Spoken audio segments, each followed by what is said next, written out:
Welcome to Rome, the Eternal City. Welcome to Rocca di Papa and Pratoni, hosts of the FEI World Championships Venting and Driving.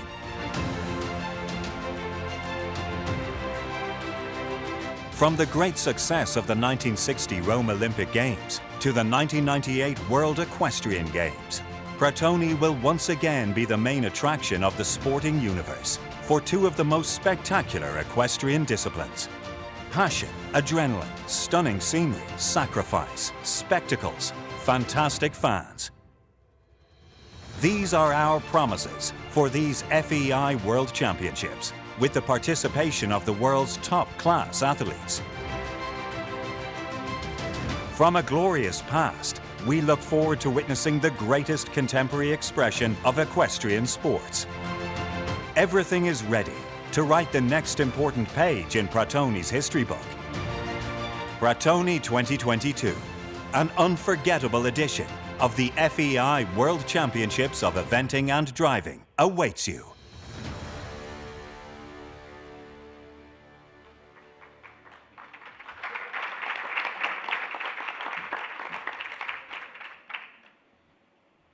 So good afternoon. I know you're all waiting for the eventing session, but at Legal we really like challenges, so we thought that after the lunch break I'll try to be very entertaining to keep you awake and not have the digestion too heavy.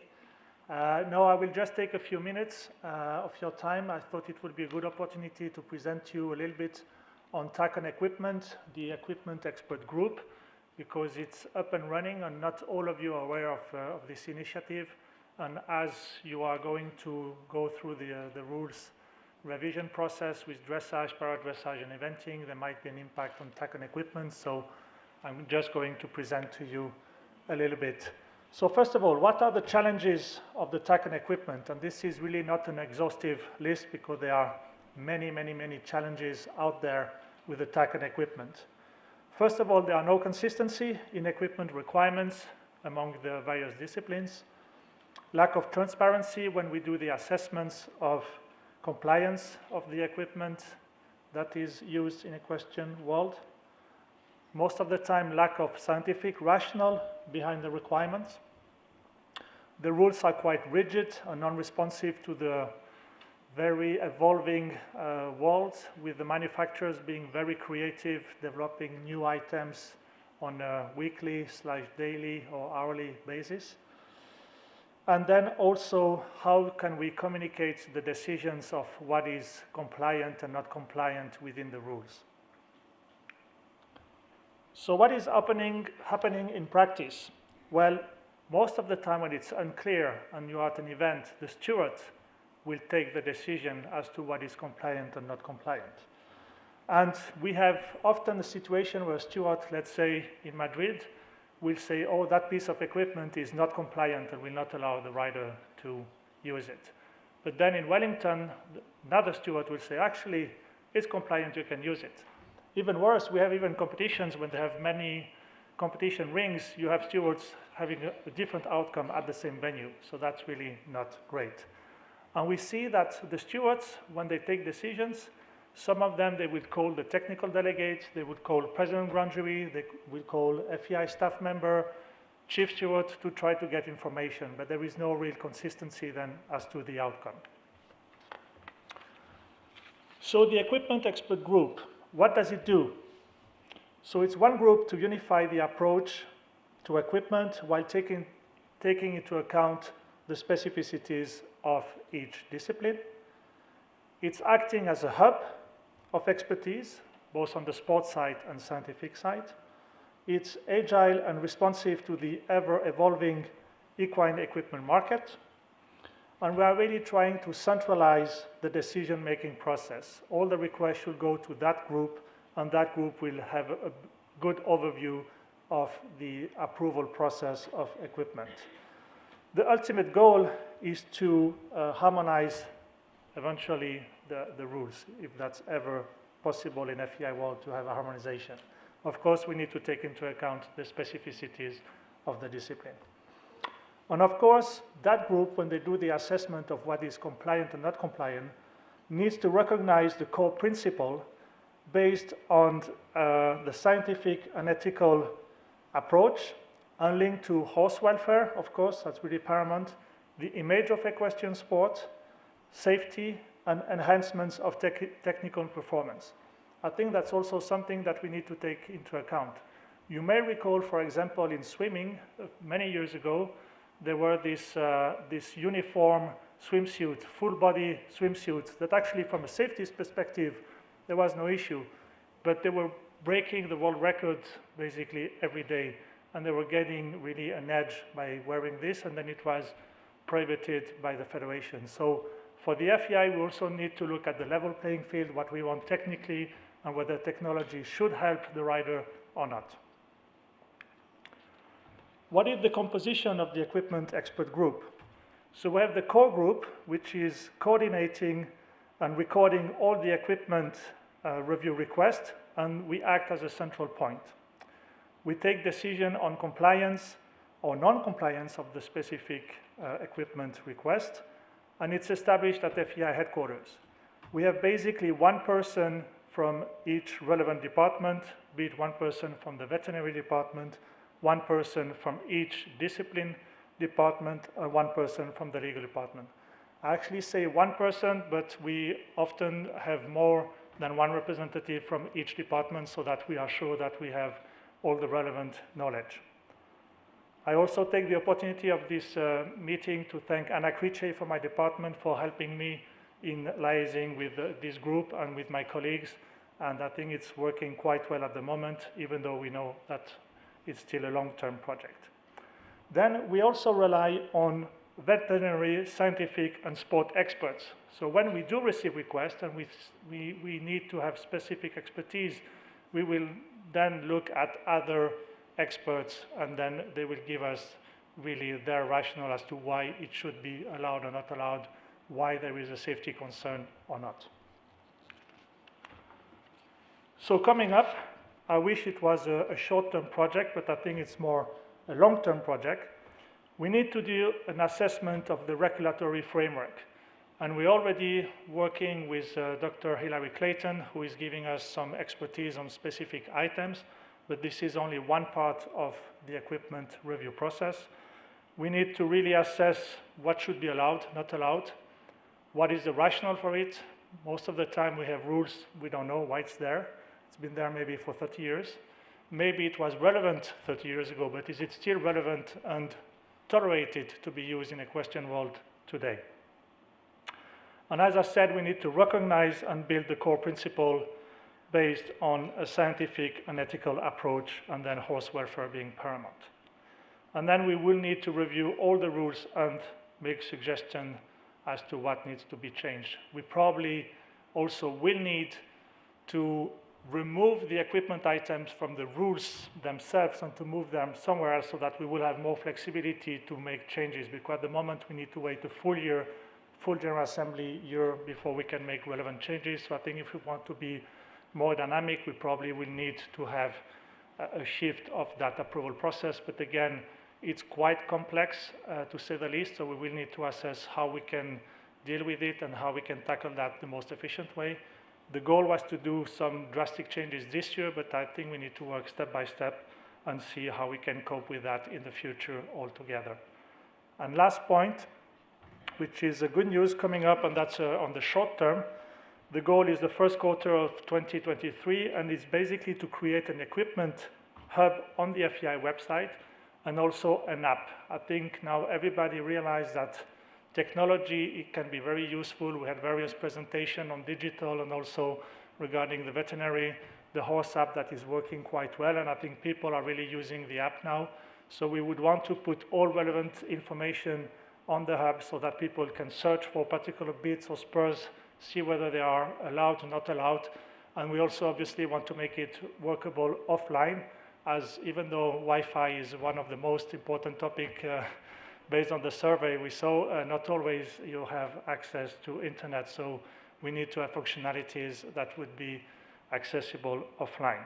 And of course, the same information will be available to everybody, officials, national federations, grooms, athletes, everybody, so they will know exactly what is accepted or not accepted and within the rules or not within the rules. So that's all for me. I thank you for your attention. I saw nobody sleeping, which is good. And I will now hand over the floor to eventing. And I'm, of course, available, and the team of headquarters are available at the coffee break or tonight during the celebration if you have any questions. But else, the priority is on eventing sessions. So David O'Connor and Catherine, the floor is yours. Thank you.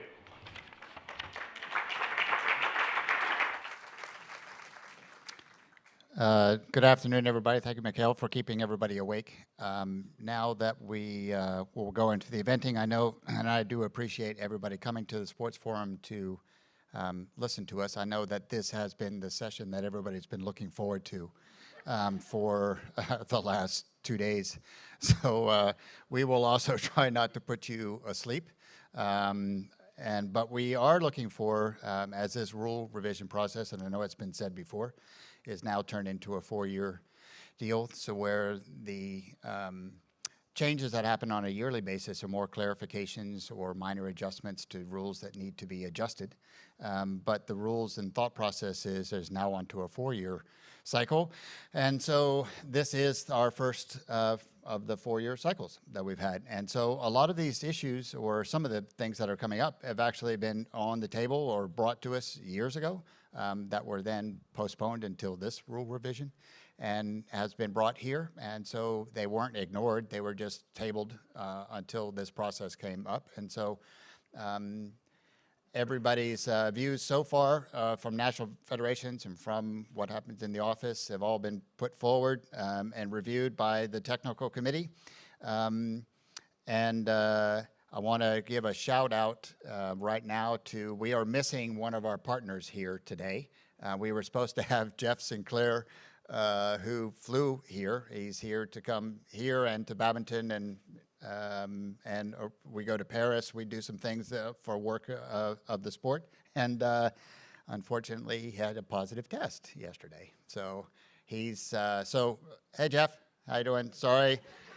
If you have anything that we are missing or comment, you just text us while you're in your hotel room. You can text us and we can go from there. But he's well, he's fine, he's not, he just has positive test. And so we feel very, very sorry for him, but really do thank him for all his work, because he is actually the chairman of the risk management group and has done an exceptional job here in this last 3 years of really collating and kind of herding cats as much as anything about getting the risk management side. The people that he has working on that group has done a really, really good job, and he has been the driver of that and has done an exceptional job. So thank you, Jeff, and some of these ideas that they have brought to the table are up here in this presentation. So without really further ado, we'll go on. So the first part of these main proposals for discussion. Yes, we're old. I'm getting old. I got old now. I got old. The jumping test with the introduction to penalties and a concept of qualifying for the next phase. The 4 and the 5-star results. For an extra MER, athlete categories, NSO requirements, course designers, and tech and equipment. So we'll start with our first one. Is the jumping test one. There we go. Okay, so this is a concept that has been brought to us. As I think most of you know, we have a National Safety Officer program in eventing that has started, and we have a slide later on about that, but it's been a very, very good program for over 10 years with representatives from every nation talking about what their programs are. And in that risk management idea, one of the things that started probably 5 or 6 years ago from different countries was actually in a short format where you run show jumping before the cross country, that there was a limitation that if too many points were added, rails were added, that you actually wouldn't be able to go cross country. And so the concept of qualifying for the cross country kind of came into play in a short format. And so there's a lot of national federations, mine also included in that have started this program. And so this idea really has come up from the national federation side, much more than coming from the eventing committee side down. And so in FEI, we are proposing then in the FEI short format competitions that if you have 20 penalties in the show jumping, that you would not be allowed to then go into cross country. As I said, there are a lot of other countries that do this. We picked 20 penalties because we felt, you talk about mistakes that can happen. So somebody could go into a triple combination, make a mistake at the first fence, and actually have those 3 rails down, but actually for one mistake. And so that's why we felt like we add 2 others, and then suddenly, all right, now you are clearly not being able to handle this level, and that's why we wouldn't want to see you go on to the next phase. So that was the decision process of the 20. It wasn't just a random number. Any comments or questions with that? We feel like there's agreement in that room at this point. As you know, in the rule change process, these things are being published. They come back out. There's a deadline in July, and then we talk about it again in August, and then we come back and make those decisions for recommendation for presentation for the General Assembly, and then the General Assembly and the rules revision process. If nobody really likes the direction, they have their last chance at down in South Africa in the General Assembly. So we are only really on the 3rd stage of a kind of a 6-stage process. So there's plenty of time to go back to national federations, your own national federations, and run this around the table and see if everybody agrees. But not seeing a comment? Only just jumping penalties, not time penalties.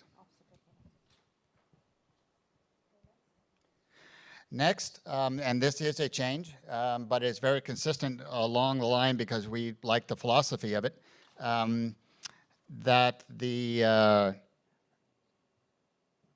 return to play rule, so if a horse hasn't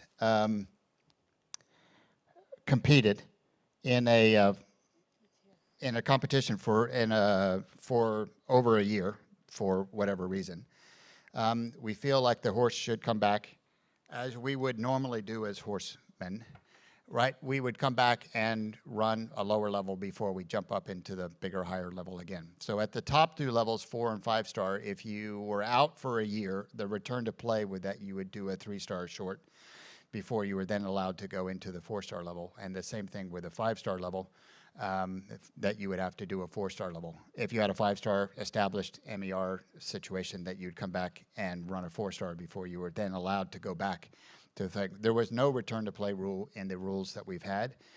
We have other national federations that do have return to play rules for a horse that is absent or a combination that is absent for over a year. And so this is the addition of bringing some of those ideas into the FEI world. Hello. Yeah, I would just like to add that the statistics that we ran through the risk management program also, and with all the data we have collected within the eventing, clearly shows that there's a significant increase in the horse fall risk at a 4-star and a 5-star level, where a horse has not competed in a competition for 18 months. So this is really what was the base of this whole thought process. Are there any comments or disagreements or thought processes? We're on a roll. Okay. All right. So hearing none, seeing none, we'll go on to the next one. Now, the athlete categorization program has now been over probably 12, 13 years. And we've used that athlete categorization for qualifying or changes in qualifications for different levels all the way up. So an the top level A categorized rider sometimes has a less of a requirement because they have the most experience. It is quite dramatic in the risk management data of that. Basically, what philosophically you would make sense is that the more experience you have, the less risk that you have. And it is very, very clear in the data that way. And so what we've done with or proposing with the athlete categorization is that we have shortened the timeline to make this more relevant. And so instead of having it over an 8-year period, we're reducing it down to a 4-year period with less events to qualify you for that categorization. Now, at the same time, there's a slide later on about the timing of when your categorization would change. We think that's important. Right now, it's twice a year. You'll see later on that we're actually being able to, the IT department has supported us to say we could do that once a month. And so to make this more relevant, we are shortening from, or proposing that we would shorten from 15 down to 10 in 4 years, and having less MERs to qualify you for that level. Does everybody understand that concept? And in addition, we also checked this through our data collection and the statistic, and it actually is proven that it doesn't make that much of a difference in regard to the results obtained. However, it reflects a much more current form of the riders and the horses, and this is what we're striving for. We've talked a lot about relevancy here in this last year, about having riders that are current, and they're current in their skill sets, and their horses are current in their skill sets to be able to be, not only play the game that they're playing, but to be promoted. Questions? Okay. Next one's pretty easy. As I said, this NSO program has been a long-term program. It's been extremely valuable. Every year up until the COVID pandemic, every year we have this NSO meeting here, usually in Lausanne, in end of January, where the countries get together and discuss. And we come out with great ideas how countries are promoting their own process. Every 4 years we've done a big, huge national seminar that is beyond the NSO thing, but where we invite every category of people that are stakeholders that are involved in the sport of eventing, and those are fascinating, even from a strategic point of view where the sport goes. The last one we had was at Aintree. We were invited to Aintree by the British Racing Authority, and had that at Aintree, and it was pretty fascinating also from a racing point of view to hear what we heard from them and what they wanted to hear from us. So that is the program. And so every year we've asked those national federations to give us the data, their own data along the line, so that we can collate what happens here at FEI competitions and also national competitions. Every single fence at an FEI competition is actually recorded. Every fence that is jumped is recorded into a database, and then we look at that data at the end of the year. The national federations, some do every fence every time, some don't, but they're close to what these statistics that are anywhere, horse fall rates, competition results, fall rates, run-outs, everything is then put together. So what we're asking for is that we have a requirement that this data is brought to us by these national federations instead of having it just as a philosophical idea. And we would also ask them to attend, whether it's online now with that we have all these different media and platforms, that they attend either online or in person these safety meetings. Because there are several of the smaller countries, I think, that haven't really realized the relevance of the importance of these meetings. So this is our proposal. Any comments or questions? Okay, seeing none. Is anybody awake? Are we awake? Are we here? Is everybody? Are we out there? Okay, everybody's awake. Okay. Course designers. So our next one is course designers, and it's actually giving them more responsibility on the day. Right now, there's very little responsibilities, fun enough, for the course designer on the day of, and it's their day. And obviously, times they're the most educated person about watching horses jumps. And so we've asking them to give them the responsibility on the day about being able to, this is always in a communication with the ground jury, but about stopping a horse, and also the recommendation of being able to give a penalty for dangerous riding, and putting the course designer into this loop, which has been omitted up till now. It's always been done just by the TD. And so we're asking that the course designer would be given those same requirements to be present, not just present on the day, which is a requirement, but active in the process of any of the dangerous riding or pulling up or any of those type of things that would happen during the day. Comments or questions? What is the thought of the course designers on this proposal? We have had no backlash from the course designers. Maybe the next one we will, but this one, next proposal we do, but this one we've had no backlash. They're very happy to do it. And again, it's one of the most educated people out in the field that is watching on that day. And so to make sure that we have their expertise in the process, I think is hugely important. But we did review it with the main course designer, with the top course designers, and they actually feel very happy to be kind of integrated in the whole officials team. Okay, and now we're on to our group's decision, the TAC and equipment. It's our absolute favorite subject.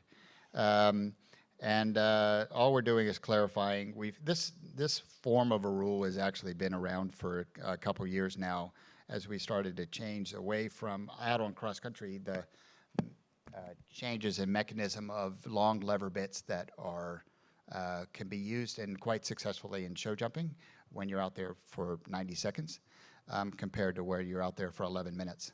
And so there's been a recommendation for a long time, and this has been a rule. It's just a clarification of a rule that the lever on the lever bits, Pelham's, Pessoa bits, or Dutch gags, or however you want it, whatever the description is, cannot be any longer than 10 centimeters. And this is a clarification that it's actually to the lowest point, not to the highest point in a bit that actually can move within the mechanism. But just to add to that, and following Mikael's presentation also in regard to TAC equipment, these are kind of intermediate fixes we're trying to do just to keep everybody's blood pressure down. Because this has been raised by all the stewards in the past 6 months, so we just had to do something for this revision. Yes, all of this stuff seems to be a conversation that we have every single half of meeting, not even a full meeting. So I'm hoping that the process will be able to be settled down. Any comments or questions on that? We good? We're fine? Okay. And then we're on to the proposals that came from the national federations over the last years and stakeholders for what we've discussed.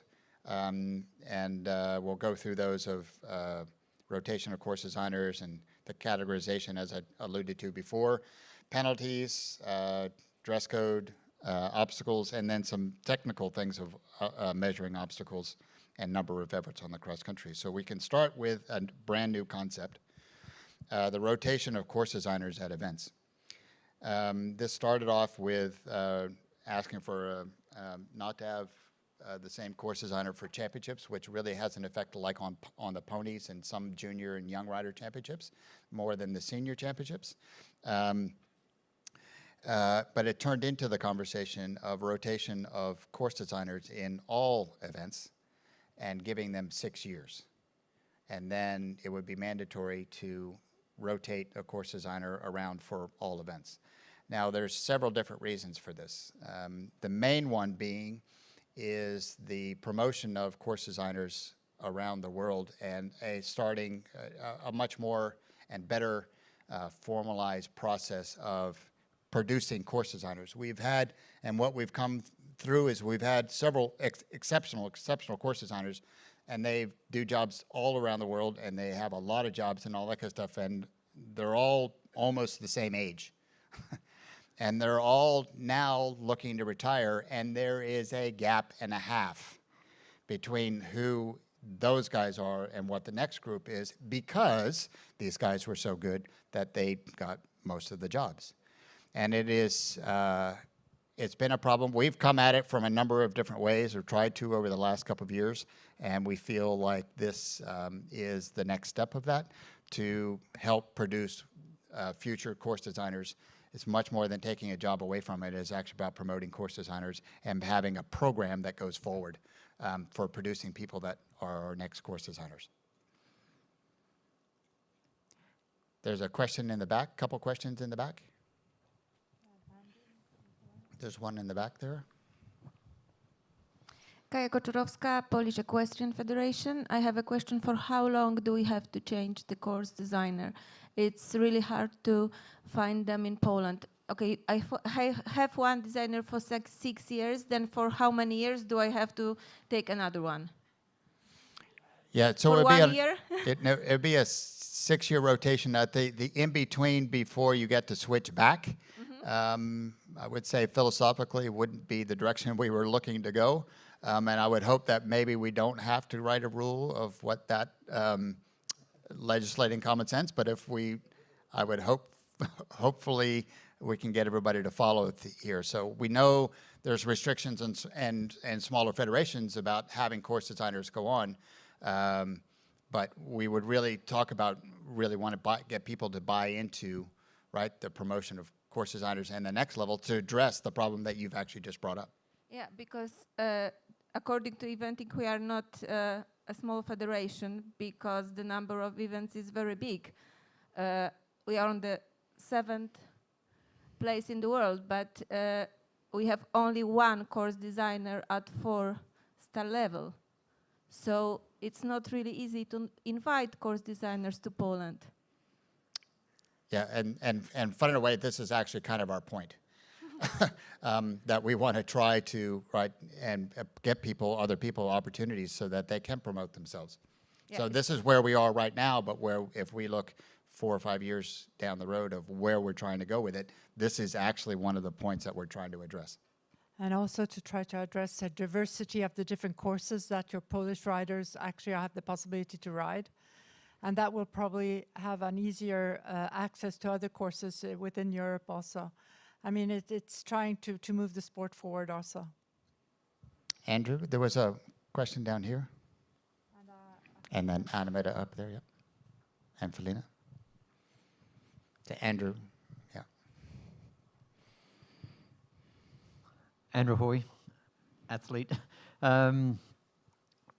We briefly touched on this the other day, David, when you and I were having a conversation, and subsequently I've thought about it quite a lot. I'm very much in favor of the rollover of the course designers.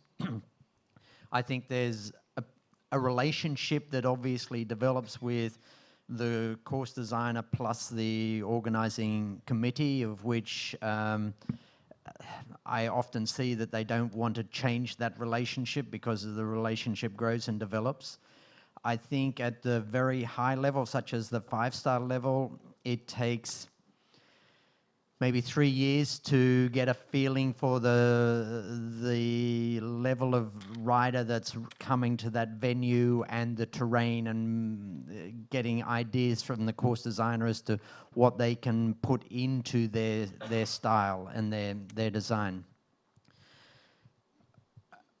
And you've suggested a 6-year rollover. I think that's good.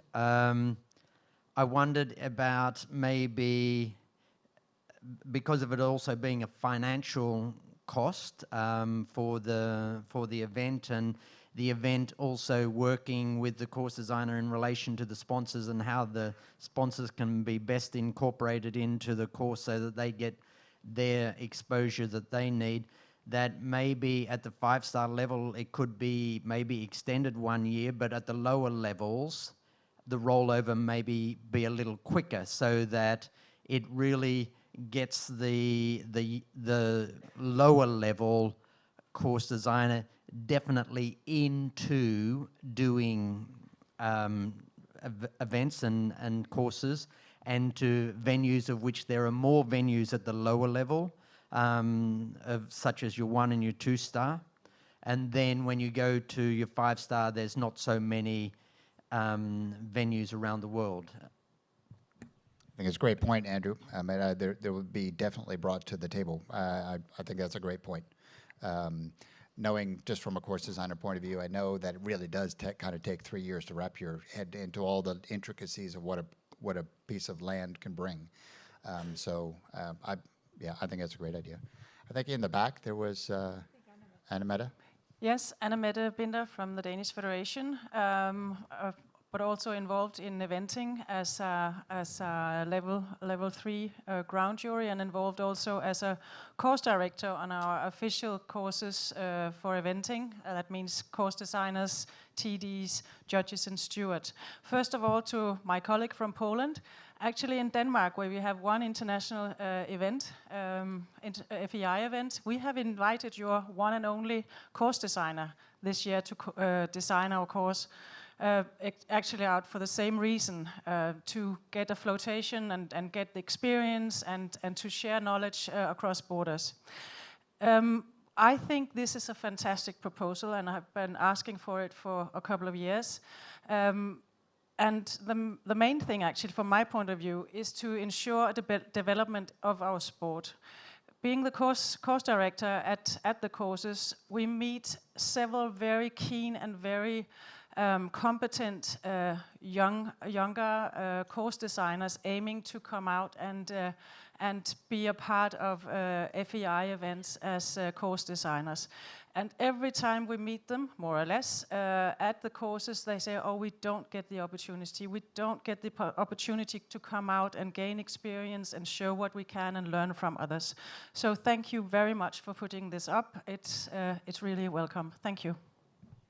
Thank you. I think just want to, we did a rule last year or 2 years ago that we also help people as they move up the levels. So then when they move up into the higher international levels at the 4-star, they have to be mentored by the top course designers that we have now. So again, this is kind of a multi-stage program that we're trying to produce here. Martin, and then you still have a question? Yep. Okay. Hi, Martin Johnson, Burley Horse Trials. I think Andrew made some very good points, and the concept, I think, is a good one. I think we just need to be very careful that at the very highest levels, especially at the 5-star level, that we are making sure that the right people come through.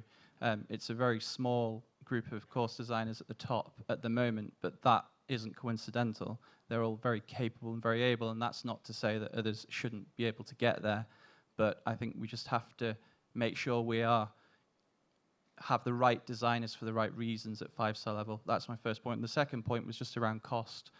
If we're changing every 6 years, I sort of feel that that's a little bit light on time in terms of, if, as Andrew says, when a course designer gets into a venue, there's a time for, you know, we've got Derek de Grazia for the first time this year. He's not made huge evolution this year, but he, you know, rightly so, as he gets a feel for the topography and for the site. So from a cost point of view, if you're changing the designer, they inevitably come in and probably make significant change, which comes with significant cost. So I think, you know, 7 or 8 years probably feels more relevant than 6. Okay. Great. Thank you, Mark.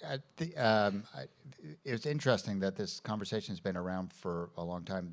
I was part of the risk management committee, the original one, in 2000. And this was one of the topics even back then. So, yes, question? Yes, Iris Boelhouwer from the Dutch Federation. We proposed the first rule, and just as a suggestion, I hope they will not be integrated in one proposal. So it's one or the other. Otherwise, they might be both go off the table if one or the other doesn't. Okay. Did I make myself? Sorry, Yeah, it wasn't. absolutely. Okay. Absolutely. We put it in two different concepts. Yeah, Felina?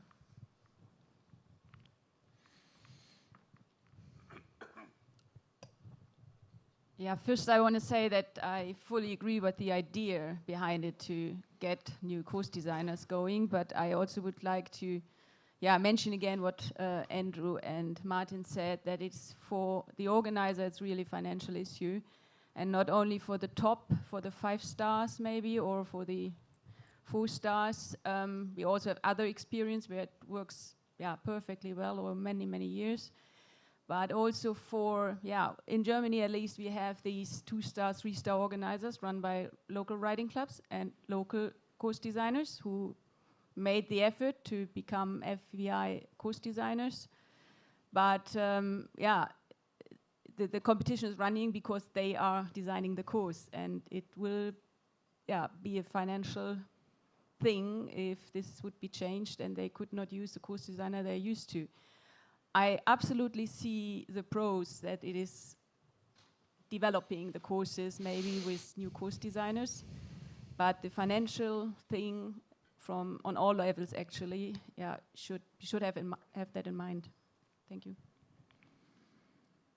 Great, super. Yeah, I mean, it's always the balance of the discussion, right? And it's just always the balance of the discussion. And so those points will be brought into the discussion. Are there anybody else? Yes, here we go, immediately.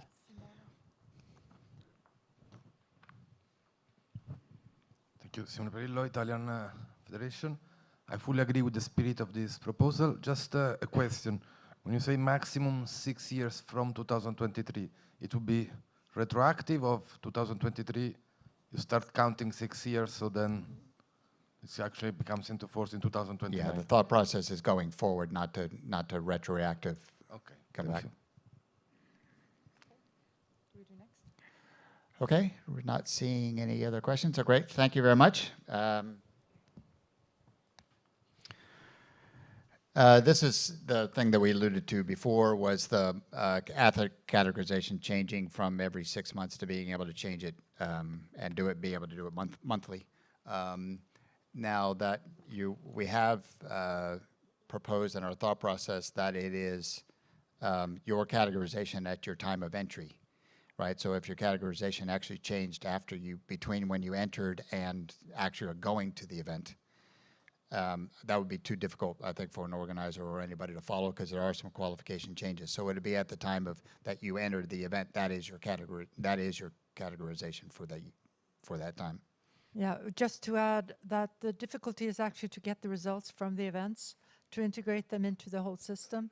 So that is why we're also keeping the 1 month, but we're reducing from 6 months to 1 month. So I think that will already help a lot. And that is with the help of our T department also, who are doing a great job in trying to follow all these different developments.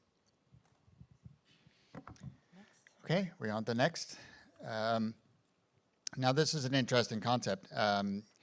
And I'm going to lay the stage a little bit here. In a dressage test, if we have a tie at the end, we have the tie right now. It is closest to the optimum time. It's cross-country penalties, time penalties, and then whoever is closest to the optimum time is the next stage. Well, it's an interesting concept that if you have in the dressage your positive points, if you have 666 and 667, it's actually the same score. Okay, so it is the question that is clearly one athlete has beat the other athlete, but it's not going to show up in the percentages. It only shows up in the positive points. And so the thought process is that to shift that up higher into the order of the tiebreak. And so you would enter into you would go to cross-country penalties first as overall penalties. Then you would go into these dressage positive points, as the next level of the tiebreak, and then you would go closest to the optimum time as the third step. Does everybody understand with me so far? Okay, so we've had comments of that going a little bit back and forth already. So I'm gonna, Andrew, go to him first, and then if there's any other questions about whether this is the road that we go. So for me, I think it has to be part of the tie-break process, but whether it's the second step or the third step, that is, for me, the question that we'd like to have some input on. Andrew Hoy, let me give you my input. My thought process is that if we do the dressage first, we are making a decision on the dressage judge's opinion.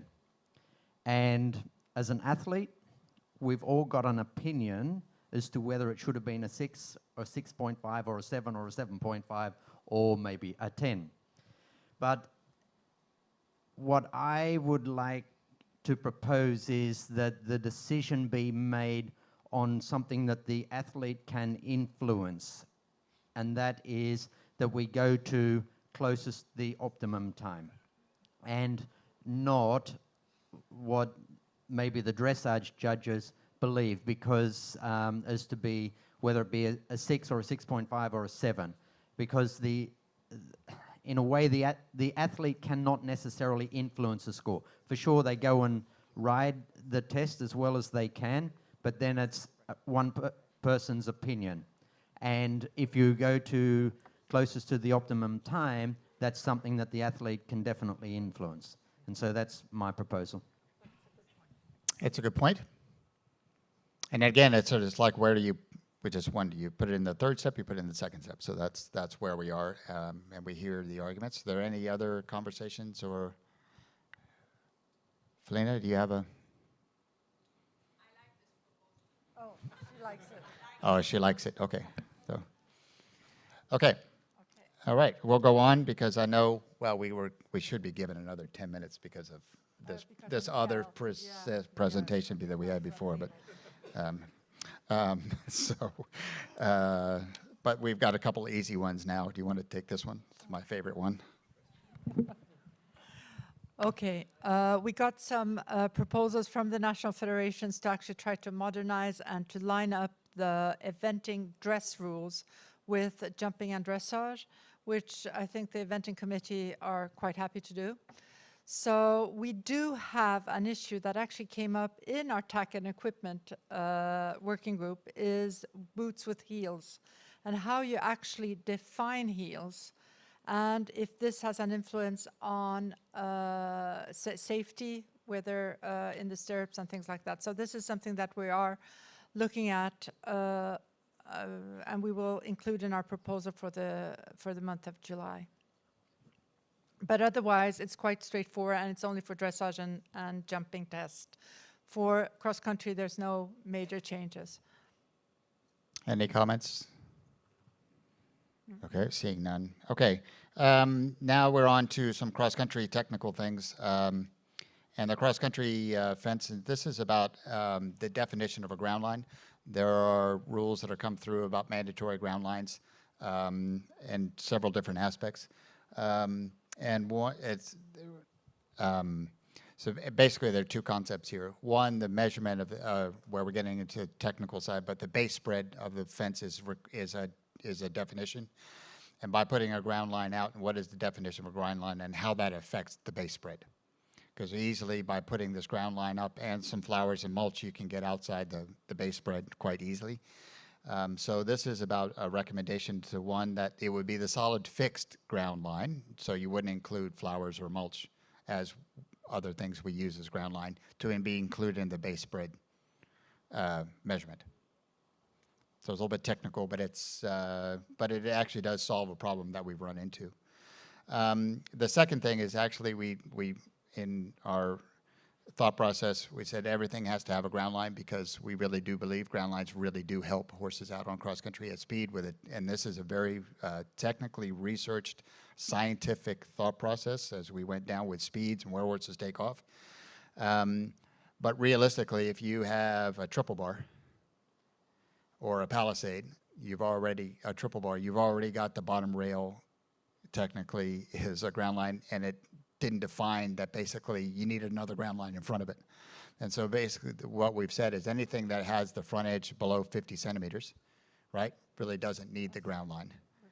Okay, so. Are you on the next one or this one? I thought it was on both ones. Yeah, okay. The second part of that would be the measures of obstacles with a spread without any height, so a ditch. Okay, and basically we are saying that you need a ground line of more than 60 centimeters at the front part of an edge of a ditch. Okay, so that's basically what that is. Oh, this is, you went one too far. No, back. The other way. The other back. The other back, one more. There we go. So it's basically having a guardrail 60 centimeters in front of a ditch, so that the horses can judge it easier and clearer. It makes a huge difference. Okay, we already do this on edges of banks and things like that, where horses have something that has a little bit of height for them to judge where the edge is. So it's not a revolutionary thing, but it's a certainly, I think, an important risk management step. Any comments or questions on that? Okay, so now we're on to the next one. Okay, so this is the next one, which is the efforts thing. The sport has really looked at the number of efforts out onto a course in relation to distance. And it is felt that in the use of sunken roads, exercises like that are important, steps are important and have been missed because of the effort. So if you add a double step, basically what this does is say in a double step going down, it's just one effort. It's not two. And the same thing with a rail, ditch rail. You wouldn't count the rail, the ditch as an effort, and you can only do that twice out onto a course, so you have the ability to have two more efforts on some courses that have to be approved by the technical delegate and the president of the ground jury. But basically this is a process that where a horse is not making really a jumping up effort, that you could get maybe some sunken roads and some things back into the sport, which have been are very educational for horses in their riders and horses in their footwork, okay, but have been kind of pushed aside because of the effort side. Any comments or questions about that? Okay, there we go.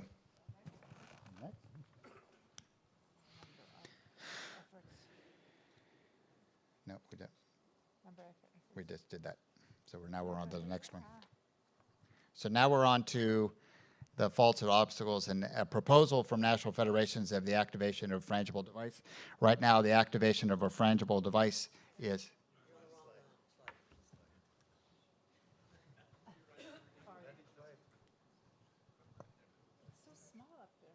Yeah, we can't read it up there. That's I need two glasses, one for that and this and that.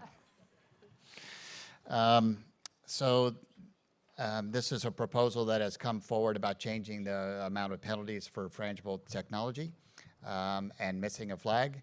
Right now, to break a fence in frangible technology, it is 11 penalties. And missing a flag, which was a concept that would obviously caused a lot of consternation and took us a couple years to get right. But in the end, I think we do have it right. But we have 15 penalties, and basically that was to stop somebody that made a minor mistake actually from getting eliminated, basically. So the judging of it became more difficult. Now it's clearer, so I think we're on a good road.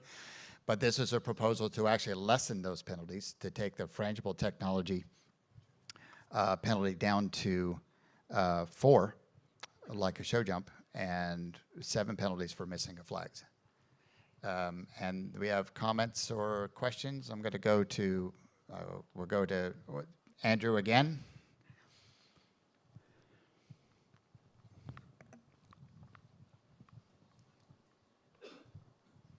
Thank you, David. My feeling is for the penalties to stay as they are. The reason being that I think if we lower the penalties, that with the frangible fences that we have and with the missing of a flag or jumping on the wrong side of a flag, this is only, and with the penalties staying, this only helps to increase the quality of riding. And while if the penalties become less, I believe there's going to be more risk taken. And one of the areas that I feel our sport is so fragile in at the moment is the social acceptance of the sport. And what I feel is just so important is that the quality of rider, we must always be working to improving the quality of the riding and the quality of the horses and the way the horses run and jump cross country. I think we saw the sport at its absolute best in Tokyo with the quality of the riding there. And if we start to take away penalties and make it not so influential, I feel that we could get back to the stage where riders start to take a risk and think, oh, that's near enough. And I know I very clearly made decisions in Tokyo to take a long option as opposed to going to a direct option, purely because there was a frangible pin that was there that could have come down, in my opinion, very easily. I didn't want to run that risk, and so I very clearly took a longer option and made sure that the quality of the writing was correct so that I could take the longer option and get as near to the time as possible and also jump the fence clearly. And so that's just my view on it from an athlete's perspective, but there may be other views. I think the committee definitely was along the lines. I mean, I think there's no question. Frangible technology, and even I think the missing flag has improved writing, has improved it. I think that's quite clear, and so the committee was kind of welcome to those type of comments. Felina? Yeah. Yeah, because of taking away the coefficient and the much more use of the skinnies and also of the frangible devices, we think that it is very hard punishing with 11 and 15. So that's why we wanted to have it reduced, and we also wanted to propose, or that's also in the written, in the papers here, that if there is a new device first in the field of play, like the yellow clip last year, that there's a kind of practice period or practice phase for such a device where it can be tested in practice. Organizers are encouraged to use it, but at the same time there are no penalties for this device until this first phase of implementation is done and everybody's happy. So that's why we would like to have 0 penalties for new devices on the market, together with the 4 and the 7. That's the reason behind it. Okay, Ludwig? Ludwig Stannestad. I think it's, if we look away from Tokyo, I mean, in general, you need to hit the device very hard to take it down. And I think that needs to be taken into consideration. I mean, I am an amazing rider, but I have never taken down a frangible pin. And, you know, it says a lot, like you need to hit it hard. And it's not just something you do occasionally. Oh, I hit, like, you need to make a mistake at the fence in order to bring down a fragile pin.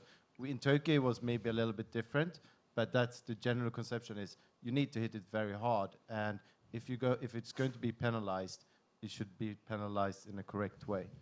The other opinion I have is that it makes it very hard when you have a rule that then, for example, have the activation of a hind or front leg, as it becomes very debatable. And I think if, for example, with the rules now that you get 11 penalties no matter what, is much better than it was previously, where you could just go to the ground jury and then say how beautiful you rode, and then you could get the penalties taken away.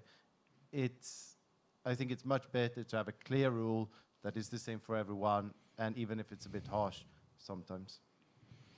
Just for the science of it, it takes about 4 to 5 joules to bring a show jump down.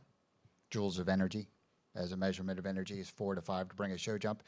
The yellow clip, even the one is 256, right? And the red clip that we have is 460. So the differences between the amount of activation that it takes to do this is it takes, as Ludwig has said, it takes a mistake, and that's what we're trying to minimize the end result of what that mistake is. That's how frangible technology came around in the first place. Any other questions around? Yes, sir. Yes, Michel for French. Nobody understands my English. Can you help me, Catherine? Yes, please. I will translate. Yes. Au départ, le système des fungibles a été pensé pour éviter les chutes rotatives. To start off with, the frangible pins were actually developed to avoid rotational falls. Et désormais, ça ne doit pas devenir une difficulté supplémentaire du cross où les discussions des cavaliers et des coachs de dire de ne pas faire de fautes aux obstacles sur le cross. And now, actually, it's become more of a device that becomes debatable with all the horses, with all the riders, as to where there was a mistake or not, or if it was actually penalties that needed to be awarded. Et si on revient sur Tokyo, je pense qu'il serait inacceptable de perdre un podium ou une médaille d'un très grand champion qui monte très bien pour des pénalités. He thinks it's unacceptable to actually have the situation we had in Tokyo where a gold medalist, our big champion, actually loses his podium because of the breakable of frangible pin. Nous, en France, nous utilisons toujours 0 pénalité depuis des années. Et en aucun cas, nous avons vu des cavaliers monter irraisonnablement un obstacle en pensant qu'ils pouvaient tomber. In France, it has been 0 penalties for breaking a frangible pin for years, and they've never seen a change in the attitude of the riding. Et je pense que pour l'avenir et pour l'image de notre sport et du bien-être animal aujourd'hui, de voir de temps en temps des obstacles qui peuvent s'écrouler, c'est très important pour le futur.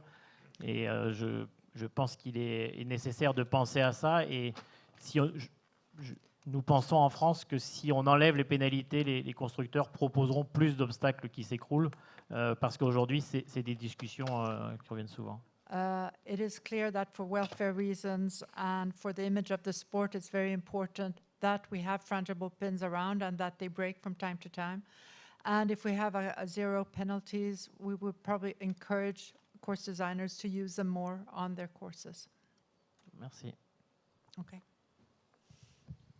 Great. Yes, thank you for the opinion. I come from a country that actually has had 0 penalties for frangible technology also, but they've gone quite strong towards this direction and now have put those penalties in, just from a national federation's point of view. And I would say there's national federations that go both ways. These are discussions that we've had here over these last 20 years about how do we do this. And so I think we just all need to consider the balance of the arguments about putting a way forward. And just to add, Jeff from his hotel room actually says that these frangible devices have now been developed to help reduce horse falls in general, not only rotational. And every rider on horse makes a mistake sometimes, and we need to try to avoid this being too important. Consequences. Okay, any other comments or questions?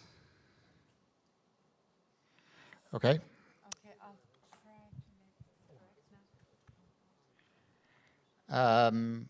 Basically, the next one is the introduction of the recommendation of paying officials for a minimum amount for the TDs have been along this line for a number of years now, but we're talking about that the judges, technical delegate, and the chief steward all would get remuneration of 100 euros a day. Are there any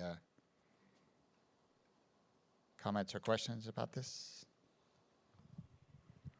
As this was not in or has not been included in the eventing rules up to now, and it's the eventing committee thought it would be good to start off as a recommendation and then move on to a compulsory per diem as we go along.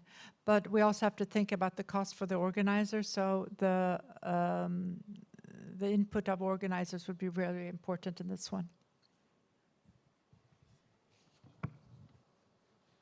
I am really guessing that 90% of the people that are in the room are officials. Yeah, exactly. Exactly. So,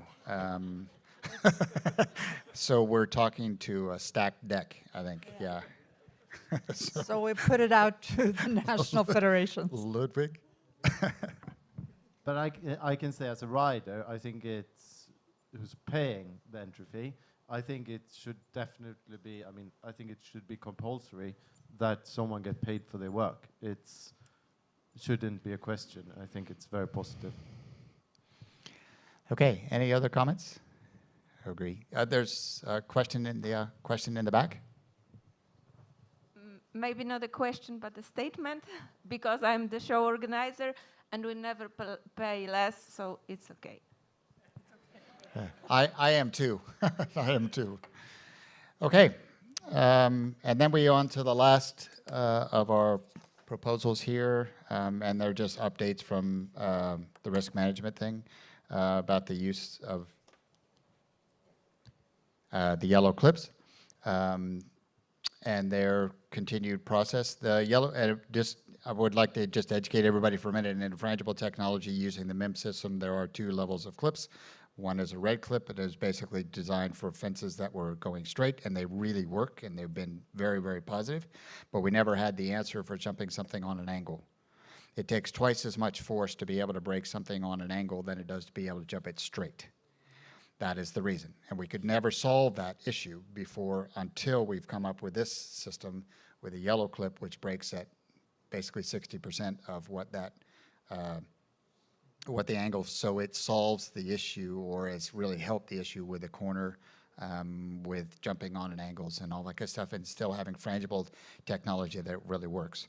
The reverse pin that BEE has developed over the last 15 years is approved for the back rail of a corner, so it really, the technology of that works. If anybody really wants to get into it with me to talk about the technology of it, I'm happy to have that conversation offline because I've become quite educated about it. But the original, and this is actually what Michelle was talking about, the original process or frangible technology that came in 20 years ago was developed was a front pin, and it was there to minimize the ability or the effect of a rotational fall. But the question and the thing about it is, like, the horse was already in the air. And the technologies that we have now really that the horse never gets into the air. And that is the MIM system, or even some other ones that are being developed. That horse never gets into the air. And, sorry. So now we've actually said that front pins are not allowed at all, because we don't want the horses to be into the air at all, to minimize the risk to riders and horses outright. And so we've actually now have disallowed the BE front pin. The original technology was done for the right reasons, but we've actually disallowed, and we're now on to stage 2 and stage 3 in our frangible technology side. Okay, any other comments or questions? Okay, well, I thank you for your time. Even with our thing, we're only 6 minutes late because we had to deal with somebody else, but that's okay. So not too bad. So thank you very much for your time. And we have coffee break now. And okay, coffee break now, and your 6 minutes has been taken off of the coffee break, and you can blame Mikkel for that too. So we will come back here at 4 o'clock. Okay, thank you very much.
welcome to the last session of this great sports forum.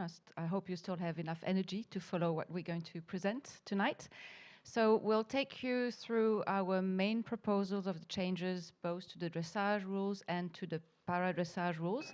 So we're on purpose again sitting here all together because we will follow a similar structure proposal.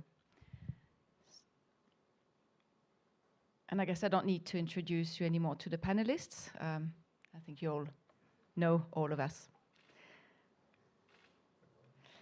So first of all, I'd just like to introduce you to what we're going to do in the structure of the rule book. This will apply both to dressage and para-dressage rules.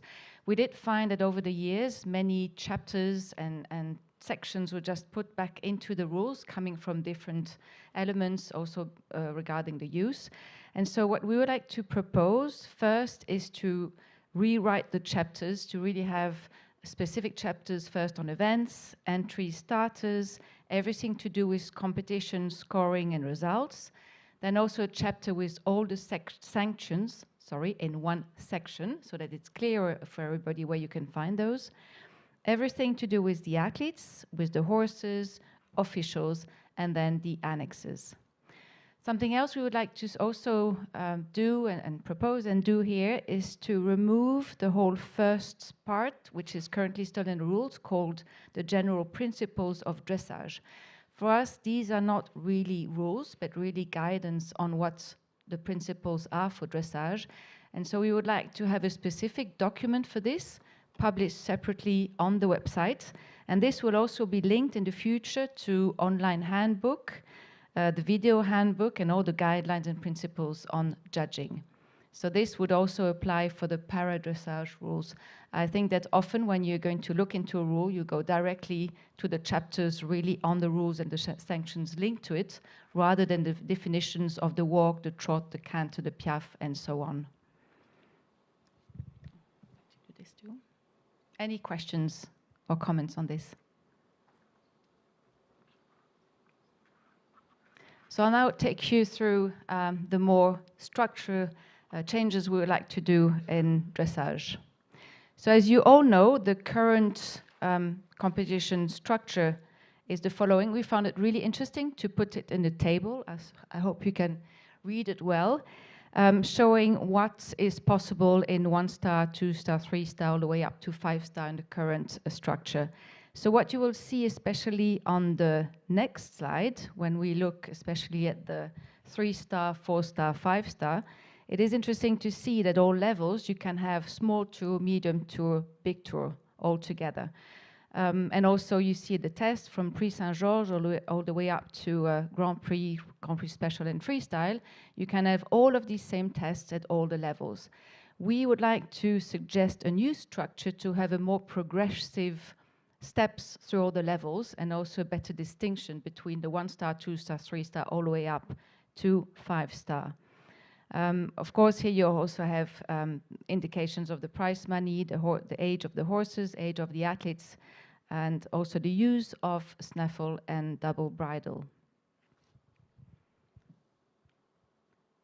Here we have also just a summary of what we have today in the championship structure. Here it's just championships and Olympic formats, mainly looking at the 3 tests that are used. But we know that the Olympic format is different currently to the championship format, and we don't have the intention to change this in this rule revision, but we will look into this for the future. So what we are proposing is, as I said before, to review the structure starting with the 1-star. We need to also remember that for more developing countries or newcomers into the sport of dressage, we have the FEI Dressage World Challenge, and we thought also it would be nice to have an easier step from the challenge into a first international level, which would here be then the 1-star. So here we would suggest that the test could be Prix Saint-Georges into 1 and into 1 freestyle to already give a chance to the new incoming athletes to ride a freestyle. And we would also introduce the minimum percentage that they need to reach in the first test in order to go into a second or into the last test. with here a 62%. Here also there will be a progression in this throughout the different levels. So if we here look at the CDI 2-star level, which would still be a low-level event, here we would then go into the next step, which was until now the medium tour level, with into A, into B, into 2, and into A, B, and freestyle. Of course, we will also then define what the combination of tests can be, but have this a bit clearer. Same then the step into the 3-star, which would be the first of the higher level events. And here we'll start with the Grand Prix Special, and Grand Prix Freestyle. Here again, the changes now as of the 3-star will be in the prize money offered. So this is now here to show then what it will be from the 4-star and 5-star, and we also have included the World Cups. So here, as you see, the tests ridden are again Grand Prix all the way up to Grand Prix Freestyle. And here the evolution is also in the percentage that they need to reach in order to go to the last test. So in the 4-star level will be 64%, and then we go up to 65% in CDI 5-star. We'd like also to apply this change to the World Cups, because currently, as you will know, even in the World Cup final, athletes need to reach a 60% in order to be qualified for the freestyle. And we do think that at that level of competition, a 65% would be a good minimum to get in order to qualify for the final test in the freestyle. As I said before, then you have the strength structure for the moment would remain the same. Are there any comments or questions on this? Yes.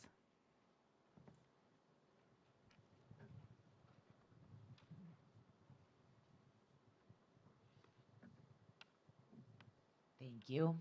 It's Daniel Arcia from PAEC, Secretary General. I only have a question, Bettina, if you can go back a couple of slides. I'm sorry. If you, in the current system, you have a CDI 2-star where you also have Grand Prix, right? I'm looking at this and thinking about the qualification systems of our own regional games, where if, for example, we're using a hybrid technical level in Central American and Caribbean games, where it's a small tour, big tour hybrid, and then the Pan American games as well. And if we try to look for the MERs, we need to organize CDI 2 stars. In this new format, we would need to organize CDI 3 stars with that minimum prize money. Yes, that would be one of the requirements, indeed, in the current system. Ouch. No, the thing is that obviously a lot of these Central American countries forget about the Swiss francs. I mean, some of them, they do the CDI 2-star because they're trying to combine the small tour and the big tour. So if now they don't have anything to combine, we might be losing some shows in those areas. So I think, thank you for this comment. This is exactly what we need also from all of you, and probably what we could look at here is one of the initial idea actually was to keep the 3-star as a low level, in which probably we won't put a minimum prize money. So countries like other continents still have a chance to run Grand Prix for qualification purposes. And then the high-level events would start with 4-star. This could be one option. That For the next 4 years, maybe it's a good idea. Good point. Thank you. Zonke, another point?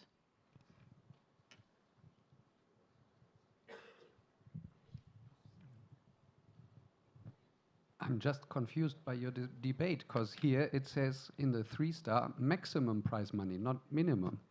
So it shouldn't be a problem. Yeah, it's maximum, so it can go from 0 to... Thank you.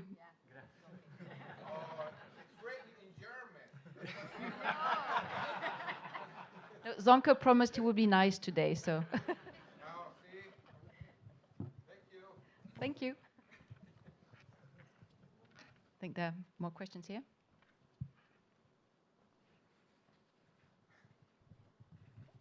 Will Connell from USCF. I don't have the answer to this, but what comparison has been done with existing prize money levels at CDIWs?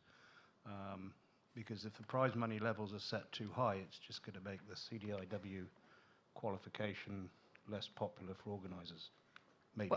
Currently, the prize money is for the Western European League, so it would not change. This would stay like that. So, sorry, if you could go forward a slide. So yeah, we need to, yeah, true. For World Cup qualifiers, we should have put prize money only for Western European League. Okay. Thank you. Two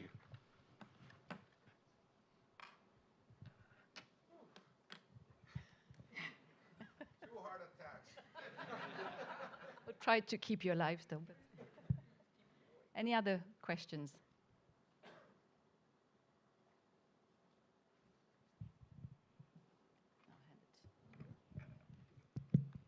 So thank you very much. Very good points that we will take those proposals, but as you have now been confirmed, you will not need to risk your health.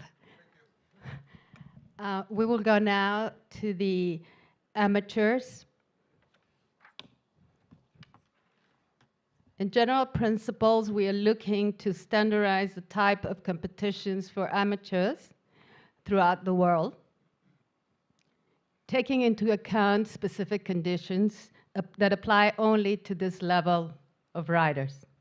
The FEI rules should be applied the same, except when stated differently, and the judging system will be exactly the same with a panel of 3. For an organizer point of view, we would like to ask Patrick on how he views these amateur market. Well, first of all, when it comes to the amateur tour, I think a lot of the stakeholders agreed with me that we needed something like this. The amateurs is a very, very important part of our sport because, as we all know, the elite sport is a limited number and we have a lot of people underriding. And also as a commercial and perspective for the future, it's also important to have this category with us because they eventually sponsor a top rider, they eventually sponsor a show, or they eventually sponsor something else, and we get more people into the sport. The difficult thing, I think, is to classify what is an amateur and what is a professional. And at least to the stakeholders and also in the Dressage Committee group, we have come up with a couple of suggestions how we could define this so that the amateurs could still ride and have a good show and develop. Maybe one day they say, okay, I want to be a professional, and they could move to the professional scale, which would be great. And still, we can keep them motivated to stay in the sport, because I also know a lot of people that ride and they feel like, oh, I'm not good enough. You know, all these top guys, they always win, and I only pay, and I never get anything out of it, and I go home and I'm sad. And you know, and instead now they can a little bit compete against each other and they can motivate each other to get better, and that way we get a better sport. So for me it was very important, I think, and I think also all the stakeholders agree with me with this, that we could create some sort of an amateur tour. And Maribel will of course tell you a bit more about what we came up with. So in the Dressage Committee, we wanted to be a little bit clear and simple with these rules. So we think the amateurs must possess a valid amateur license granted by their NF. So it will be the NF responsibility to take care of these.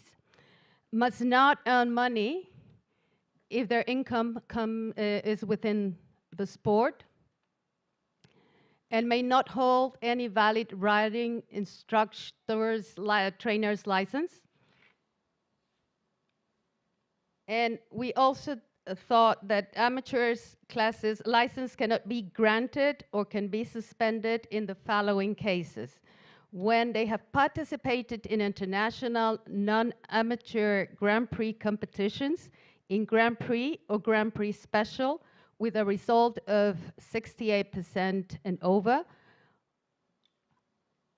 on the last 5 years, and having participated in FEI Senior Championships, World Championships, Olympic Games, World Cup Finals in this discipline.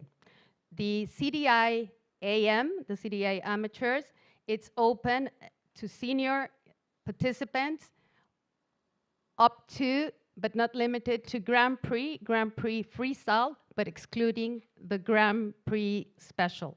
It will be judged by a panel of 3. And they do not get any ranking points. Any questions on this one?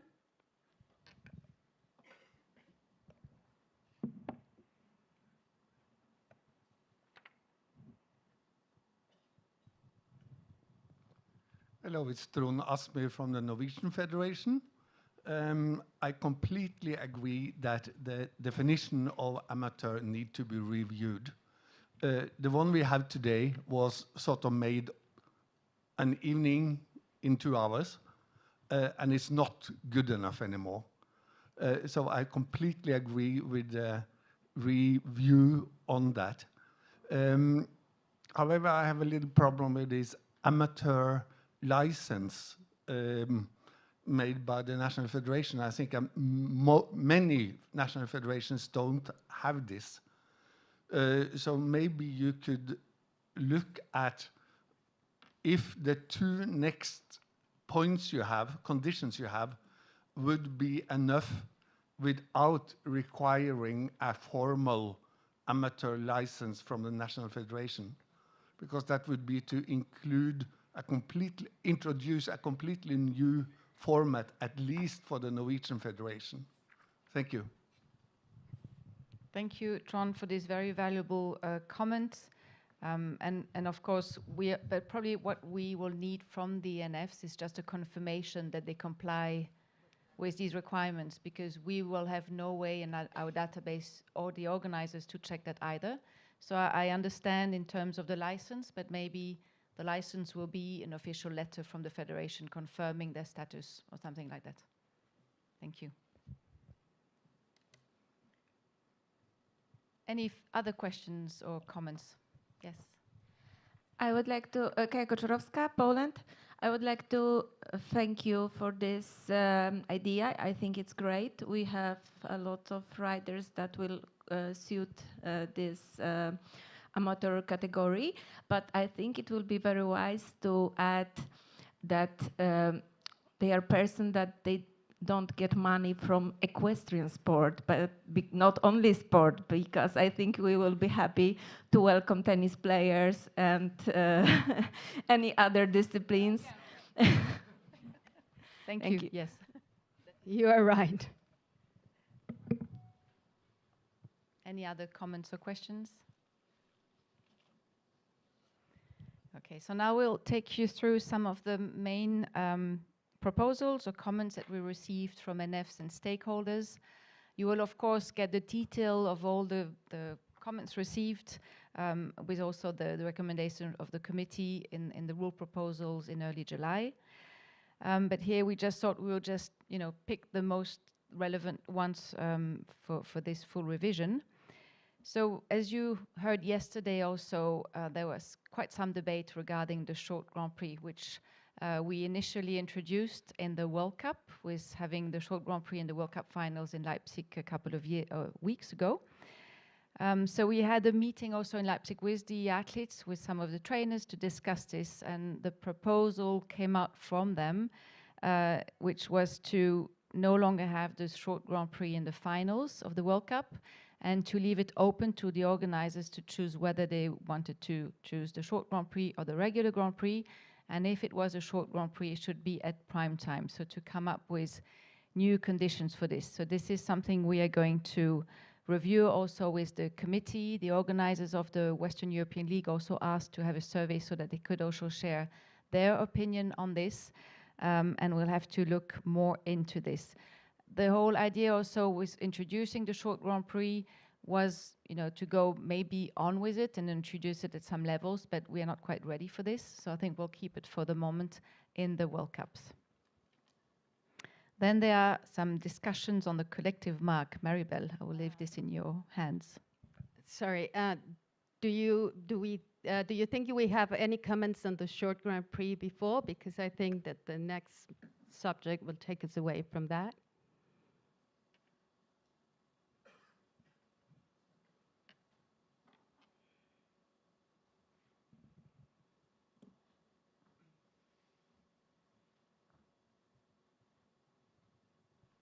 Just very quickly, that the choice for the RC would definitely be welcomed by us. That they are not forced to use the short Grand Prix. Yes, thank you. That we'll take on board. So the next proposal came in from several stakeholders and some national federations, and that was to introduce a second collective mark. I have to say that the general consensus in the Dressage Committee was not reached. So as we did not agree, we want to bring this proposal here today and hear what you have to say on this matter. I personally think it needs evidence-based arguments, and we need to review what has been already presented and accepted at the General Assembly for when the 19 recommendations from the Dressage Judging Working Group were voted. It is absolutely legitimate to come back and question the conclusions that have been reached. But it's also important to remember that this decision to remove that one collective mark was not based on quickness. It was based on transparency, it was based on immediacy, and it was based on fairness. So if we want to review this, the introduction of a second collective mark, the message has to be clear. If we are going to introduce a change, the change has to mean something. And it has to bring in consistency. That's what we are aiming for. We need permanent education and revision, and just to make sure that what we are heading is bringing back more to the sport. And in the same principle of fairness, I think it will be only fair to ask Patrick about his position, because he might be different from me. Well, I think this is a very tricky topic, I have to say, and whoever I speak with, they say something different. So I go to some of my rider colleagues, they say with the general impression mark that we have now, it doesn't make enough difference between the rider. Horse can be maybe too short in the neck or do this or that, and they still get a 7.5 in the end, while a rider who's very good then get an 8, and the difference is not there. Some riders says we don't want to collective marks at all because the mark should be involved in the note as it's given. Some say we should have one mark for the horse, just, okay, was the horse loose, was the horse supple, and a second mark for the rider, which saying like, okay, did the rider did the lining correct, did the sitting correct, is the education correct? So it's very tricky to really know what you call it, like a fair solution on this, and we are working very hard on it. Bettina has come up with a new idea also, which I will give to her to present in a minute. I know from the IDRC, from the Riders Club, that they were firm on wanting to have 2 marks back. Okay, everything is up for the discussion. So for me personally, I have to say, if I now go for myself, I think it's more important that we review this again extensively, that we are all working on it together, including everybody here and all the committees and stakeholders, and that we don't rush into this, that whatever we do now, it's the one that will work, that will be hopefully the final one we do, and it will bring the sport forward. So over to you, Bettina. Thank you, Patrick. And I think, yes, we agree that there's a lot of work that was put into this report from the Dressage Judges Working Group, with a lot of evidence behind it. So if we decide to change, we also need similar evidence to prove that that's the right direction we want to go. And actually, in a discussion yesterday evening with Klaus Röser representing the RDRC, we also went through the whole thinking process that actually what dressage is judging the horse throughout the test, and it probably could make sense to really have a collective mark on the horse at the end, which will assess whether the horse was supple and was well to the bit and so on. And with this mark, actually, the riding of the athlete will also be shown behind it, because if the horse is ridden per the dressage principles, it shows that there's good training behind it. So that was one idea that actually Klaus was rather in favor of. But also this one needs more thinking behind it. But as Patrick also said, I think rushing into a quick change for the sake of changing, we need to be a little bit careful, as this was introduced only recently and actually followed also with by eventing dressage, driving dressage. So, you know, people look at what we're doing to take next steps, so we have to take them carefully. Are there any comments on this in the room?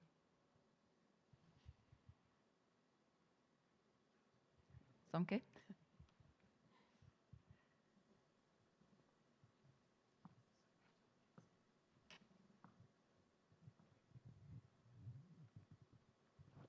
I'm sorry, I'll be quick. I do not present evidence-based arguments now, but we do welcome that the discussion is reopened, because it's not a secret that we were no fans of reducing the number of collective marks in whatever discipline. So to go back into this discussion is a very good idea. I think there's another comment or question here from Jason.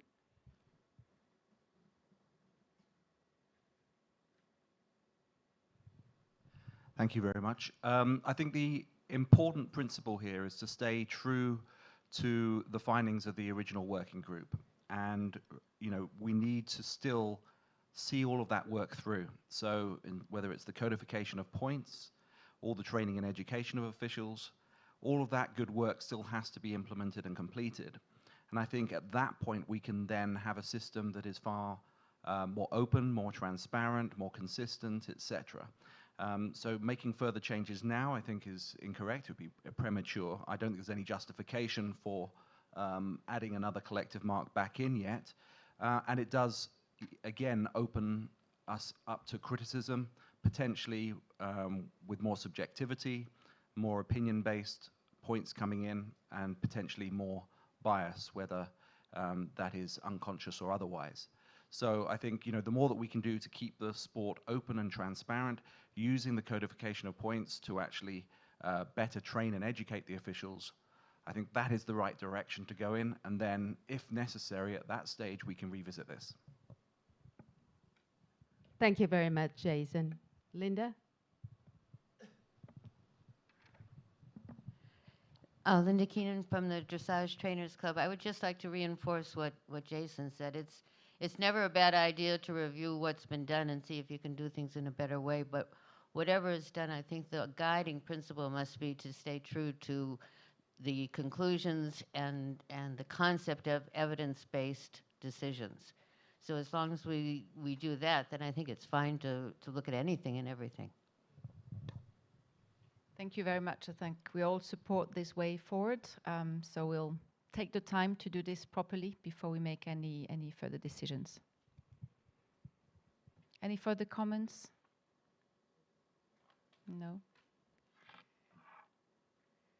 So here are some of the other comments. So main arena familiarization, this is always a very important topic, and I think the last finals in Leipzig also showed the importance of this. So what we propose is to have a protocol in place also to ensure consistency in this procedure for the main arena familiarization, which is very important before the start of the competitions. I'm sure Patrick will agree to this. After. No comment. The next one is related to tech and equipment. So I guess you all heard the presentation from Michael Rentsch before from our legal department. There's a lot of work put into this. And here we just have two examples. We had some comment on spurs and the use of dummy spurs.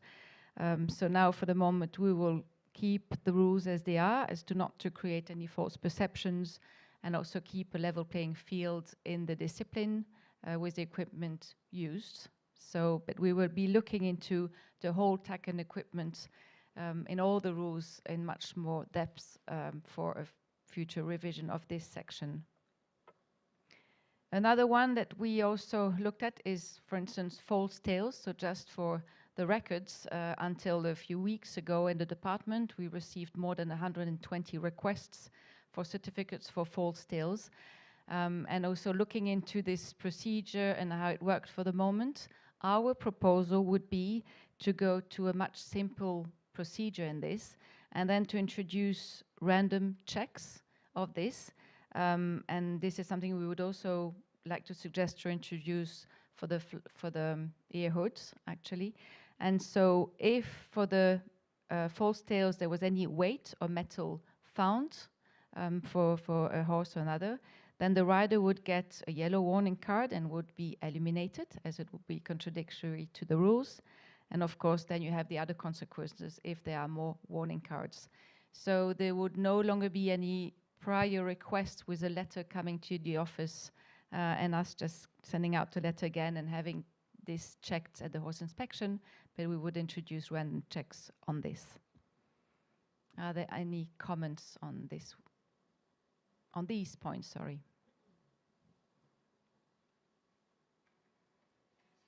Doesn't seem so. So are there any other general comments anybody would like to bring to us for dressage before we move over to para-dressage?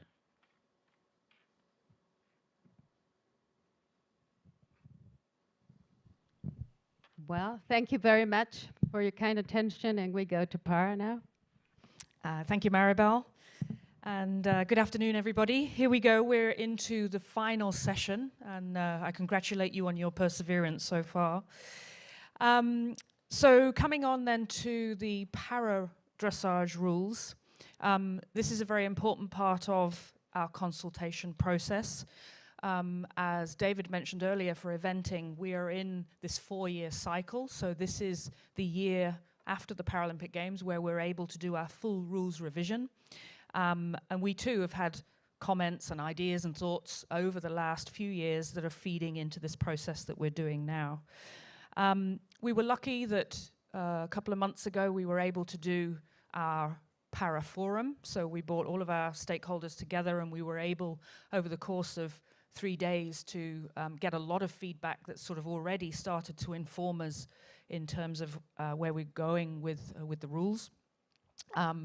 And so some of the ideas that we present here today have been shaped from that para forum. And then, as I mentioned yesterday, we have our in-person rules meeting at the end of this week. We'll get together for 2 days and take into account all of the comments and feedback that you give us in this session. But before we get into the nuts and bolts of what we're proposing, I want to just take a moment to reflect on where we've come from. Because I think it's important as we're considering the future that we actually kind of just look back and maybe there's some of you in the room that wouldn't know the journey that we've come on in terms of para. And one of the first things I want to sort of reflect on is that we're still a very young and a still developing sport, in that our sport wasn't even established until the 1970s. So, you know, when we compare ourselves to show jumping and dressage, we're the baby of the group. And back then, we were governed by the International Paralympic Equestrian Committee, so we weren't even part of the FEI.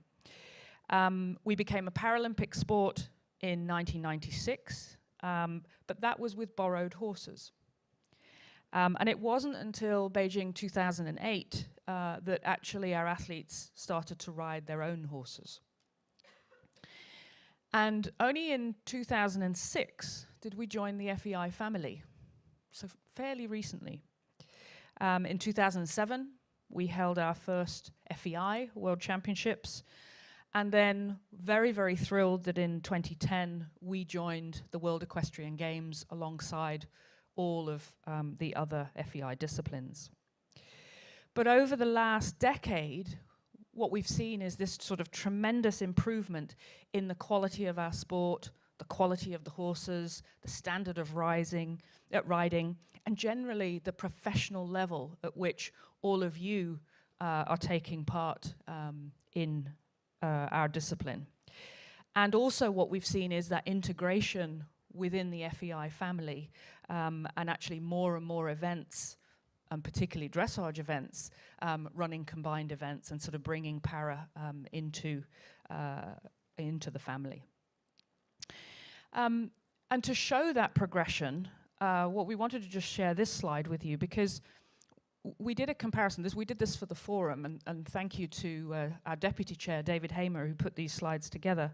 We did a comparison looking at Beijing. So if you take the first games where athletes rode their own horses, and it was also the first games where we had our current system with the grades, where we have 5 grades. And we looked at what were the scores that got you into the medal zone? And I'm not going to go through all of these, and hopefully it's large enough that you can see it on the screen. That essentially, to get into the medal zone, to get to that bronze medal, most of those grades were in the 60s to get you into the medal zone. Whereas now, you've got to be well into the 70s, and you can see here, you know, the grade 3, you've got to be in 75%, the grade 1, 76%, if you want to get close to the medal zone. So that shows you that progression that we've had. The team competition going from 67 to 74.7% to get you that bronze medal. And put that into the context that those scores have been achieved, and there's been quite a difference in the test between the tests that we used in Beijing and the difficulty level that we would have had and faced in Tokyo. And the other thing, and this will all become relevant when we get into some of the proposals, is where we are in terms of the demographics of our discipline. So the number of events that you can see there from the bar chart, the number of events have been steadily increasing. Still not significant. You can see that we're kind of averaging sort of around 30 events a year. We get spikes the year before the Paralympic Games, so that's the qualification year. We get a lot of extra activity, and that's because a lot of our smaller nations get funded for Paralympic Games or qualification for Paralympic Games, but not elsewhere. But then when you look at our registrations for horses and athletes, this has remained pretty static. We are not growing, and obviously 2020 was a very challenging year, so you know, it's on here on the slides, but I think we can probably discount 2020. But what we're really trying to look at for the future is how do we grow the number of athletes that we have, the number of nations that are participating, and then obviously the number of horses that are in our sport. But I'm thrilled that we have Michelle with us, because Michelle and I earlier were sort of reflecting on, we're getting a bit old now, but the many years that you and I have been involved. But Michelle, you have been involved throughout that entire journey. So I wonder if you would just share with us a little reflection on where you think we've gone over the last decade or two. Yes, thank you, Amanda. It's been an interesting journey, having been involved with the British team and now with the US team. And for me, the thing I have seen the most is how the American riders have progressed in their sport, because it's a very new sport in America. It's a very small group. Although America has got a great equestrian culture, as we know, in eventing, show jumping, and dressage. But in power dressage, it just started from nothing. But the interest has actually generated a growth in the sport, and now they're actually really on a very high trend. So they are setting a good example that everything is possible, coming from, not nothing, but barely nothing to a good standard, and medaling in the team in Tokyo as bronze medalists. I mean, to me, it's all to do with team working, coaching excellence. I think the coaches have got a major role to play in any sport to develop the sport itself. When people ask, how do we grow the sport? I mean, for me, it's number one, it's the coaches, because they do everything. The modern coach is just a mentor. It's a psychological support to the riders. They work with the sponsors. They're just doing everything, and they can also discover new athletes, do talent ID as well. So sport excellence, and I know in America that's really what happened. By redeveloping the coaching program, it's just gave it a huge boost. So I think in all the other countries, if we focus on that coaching excellence, and I know the FEI does with the coaching solidarity, this is going to be an additional turbo power for many sports. But that's, to me, my first experience is really the coaching, who is actually driving the sport forward, and I know that's a great thing. Thanks, Michelle, and I think great reflections there, and I suppose it's a call to action actually for those national federations out there who don't yet have para. Michelle gives a great example of the US that have grown from very little to actually good success in a fairly short space of time. And hopefully some of the steps that we're going to put in place, or we're suggesting to put in place, along with the solidarity programs and the coaching programs, will enable those federations to develop the sport. So please, any of you there from national federations who don't yet have para, please engage with us and talk to us about how we can help you to develop in our discipline. But now, let's get back to the topic. Thank you for just indulging us to set the scene of where we are as a discipline. Now what we want to do is look to the future and put forward the rule proposals. So to begin with, the structure of the rule book, it's the same. So what Bettina has suggested for dressage, we are also suggesting for para dressage. So we don't need to go through this unless anybody has any comments. Again, we take out that first section, the principles, and we have that as a separate document. Okay. So then we come on to the sport structure. And this is something that we think does need to be reviewed and looked at and will help us when we talk about how we develop our sport going forward. So as you can see from this slide, we currently have CPEDI 1-star, 2-star, 3-star, and then championships and games. And you can see that we have different levels of tests, those of you that don't know our discipline. But at the 1-star, you can run a novice test, or you can run a team test, or you can run the team test, or the individual test. It's very complicated, and it's not very structured. You can see that our athletes can start at 14 years old. Similar at the 2-star, and then at the 3-star, what you would recognize as the team test, the individual test, and the freestyle. But interestingly, the team test is used for individual athletes who aren't in a team. Or it's also used for individual qualification. So it's a little bit complicated. And then the individual test is used to provide scores towards the team result. So certainly when we go and we talk to people from outside our sport, we're talking to the media, or we're talking to Paralympic people, IPC, they get incredibly confused about the terms team and individual. And we're going to come back and address that in a minute or two. But the current sport structure has some challenges. So to begin with, there's very little progression between the levels. And because of that, we have very few 1-star and 2-star shows that run each year. So to give you an example of that, this year we have 6 of our 29 shows will be at 1 or 2-star level. So the remainder are all at the 3-star level. And actually that's a record.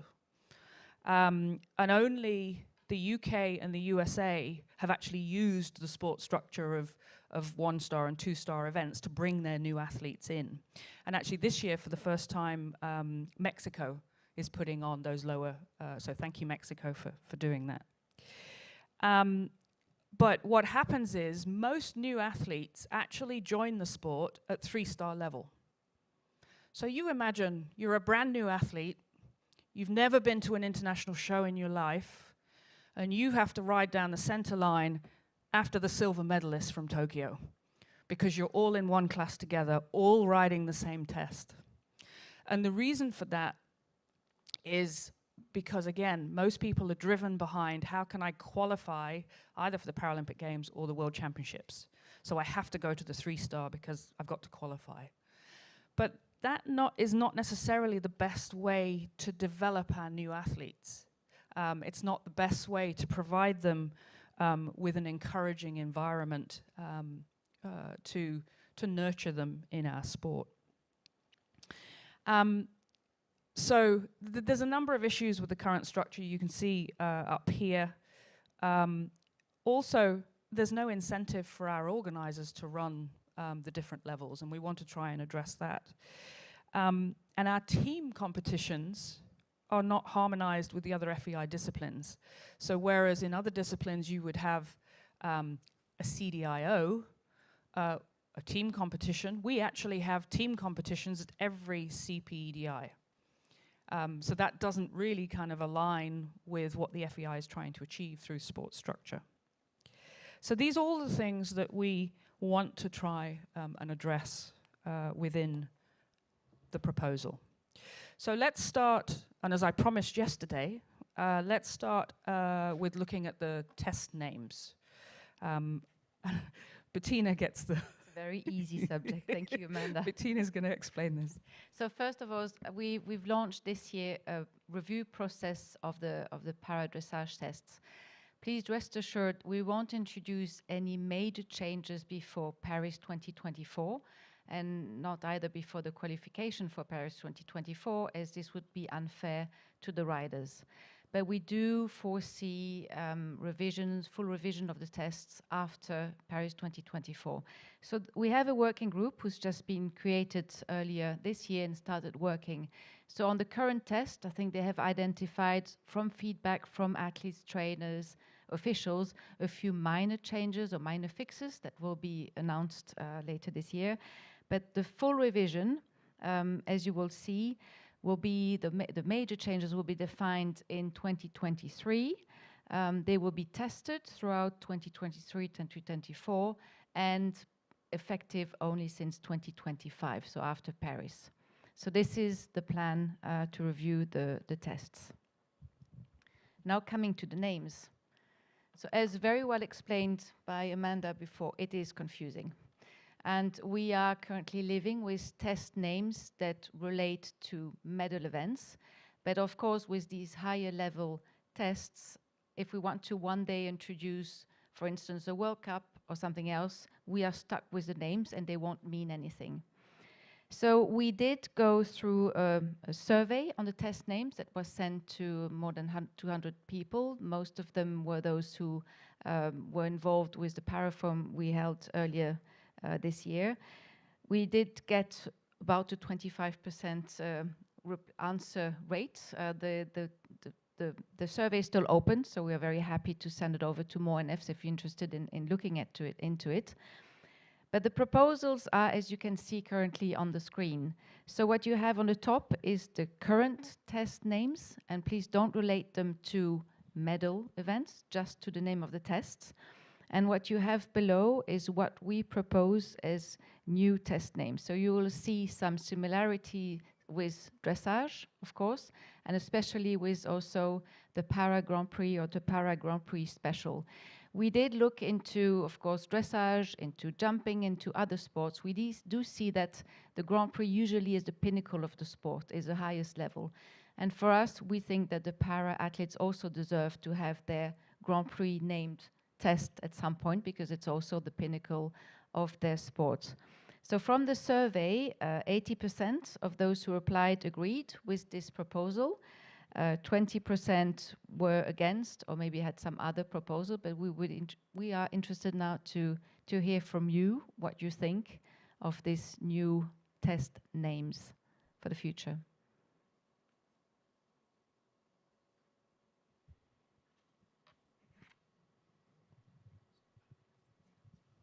Yes, thank you. Wendy Laermans, Belgium. Although yesterday I said, please, inclusion for para-dressage and dressage, here we do not agree for the Grand Prix and Grand Prix Special. If I think about, for example, grade 4 or grade 5 riders, they also ride in valid circuit. They do things close to Saint-Georges, so that's their level. And then they go the next week to para-dressage and they do the Grand Prix. It's also difficult for riders who are spectators who are not involved in the question. They see the Grand Prix, Grand Prix Special, Patrick, Isabelle, etc. And then they go see the para-dressage, and they also go to the Grand Prix, and then they see in a grade 1 only walking. So for us, the Belgium idea is that the names should be changed, because I completely agree that it's now big confusion, team tests, and then for sure now in Herning we're gonna do the team test for the individual medals, and the individual team will be for the team medals. Is it like this? I think so, huh? I'm not sure anymore. But okay, so there needs to be new names, but Grand Prix and Grand Prix Special, this is in a dressage, because I agree that you say for jumping, it's also the Grand Prix, but this is a dressage discipline. It's a paradressage, but it's dressage. That this is very so close that we think new names will be better. I will ask maybe for some input here. Just one comment spontaneously also. I think we have a world champion. There will be one in dressage, one in paradressage, equally world champion. Yeah, but that's in the discipline.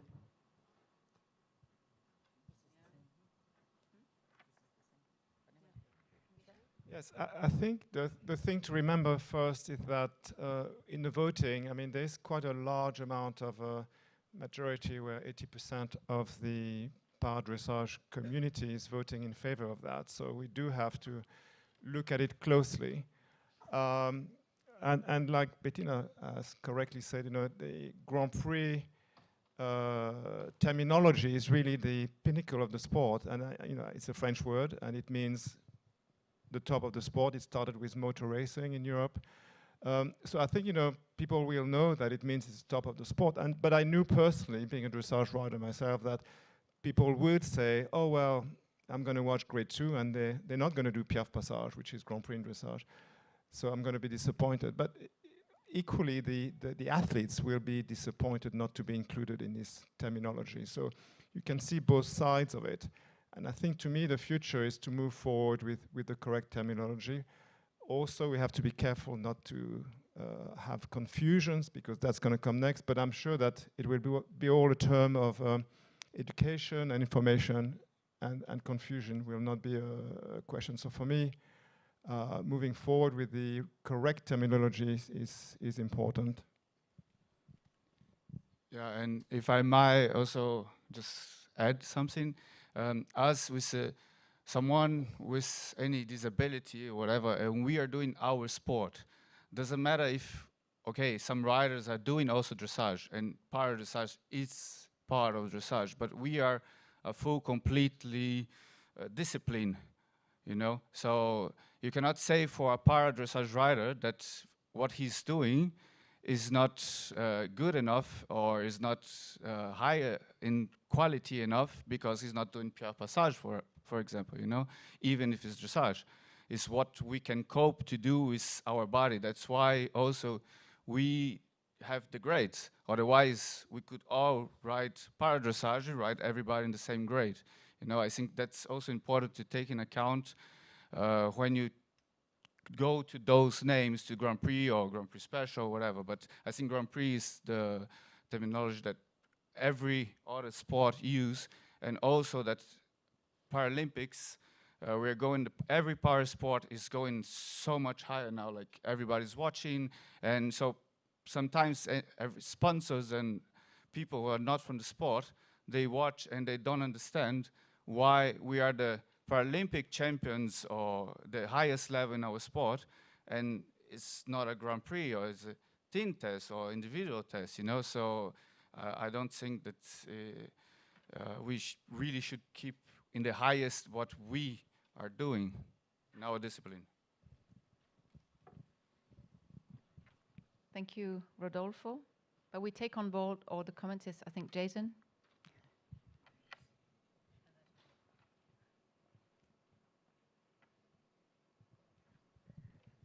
Thank you very much. There are a number of different layers to this. I know it's not entirely straightforward, but first, if we could just say that we fully support the whole rationale for the name changes. I think it's absolutely right that we want this to be seen as prestigious at the top level of the sport. As you say, Grand Prix as a term, the Grand Prize is used in other sports, whether it's Formula One jumping, so I think it's entirely appropriate.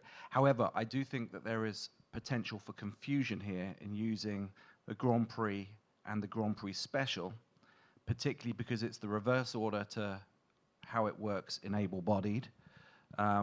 We have the special determining the team medal in able-bodied dressage, but what's being proposed is the other way round. And also, the order of the tests is slightly different now as well. And as I understand it, I think that the current team test will be the individual, and the current individual test will be the team. if Okay, I've got it now correct. you're confusing things. But we are going to come on to this. Yes, exactly. Yeah, we are going to come on to this. But the point I wanted to make was that I think if we are going to review the tests as a whole, then I think it should be done all in one go, so that, because there is a lot of potential for confusion, it does require some clarity. We touched upon the point yesterday about the difficulty of tests, as well as the order of tests. So I think it all needs to be considered in the round. So that's the only point I wanted to make. Yeah, thank you, Jason. I think on the topic of the timing of when we do it, it was very evident in Tokyo, the confusion that is caused, and I come back to the point earlier about the confusion with the media, the confusion with IPC, with the people that do the sports presentation. So to go through another games, and I understand what you're saying about the confusion, and I hope in a minute we're going to try and address that. So I'm not ignoring your point, but we'll come back to it in a second. But in terms of the timing, I think the committee kind of feel that we'd rather try to do this if we can do it and make everybody happy and understand what the proposal is, because I appreciate the confusion that's around in a second. But maybe we can come up here to Fanny's comment before we move on to the next bit, which hopefully Jason will answer your question. Okay, I try to be more brave than my colleague and speak English, my colleague Michel.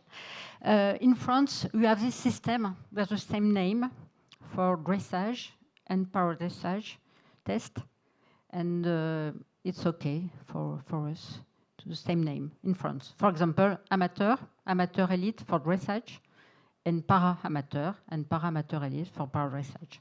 The same name with para before. And it seems too clear. Yeah. Just yeah. Yes. Yeah, and the Our difference being experience. para is the difference. What about freestyle? Para? Para Grand Prix freestyle. Yeah. Okay. Yeah. Thank you.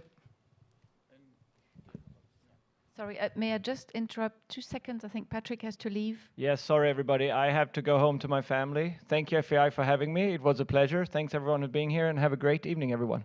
And good luck in the future. Thank you.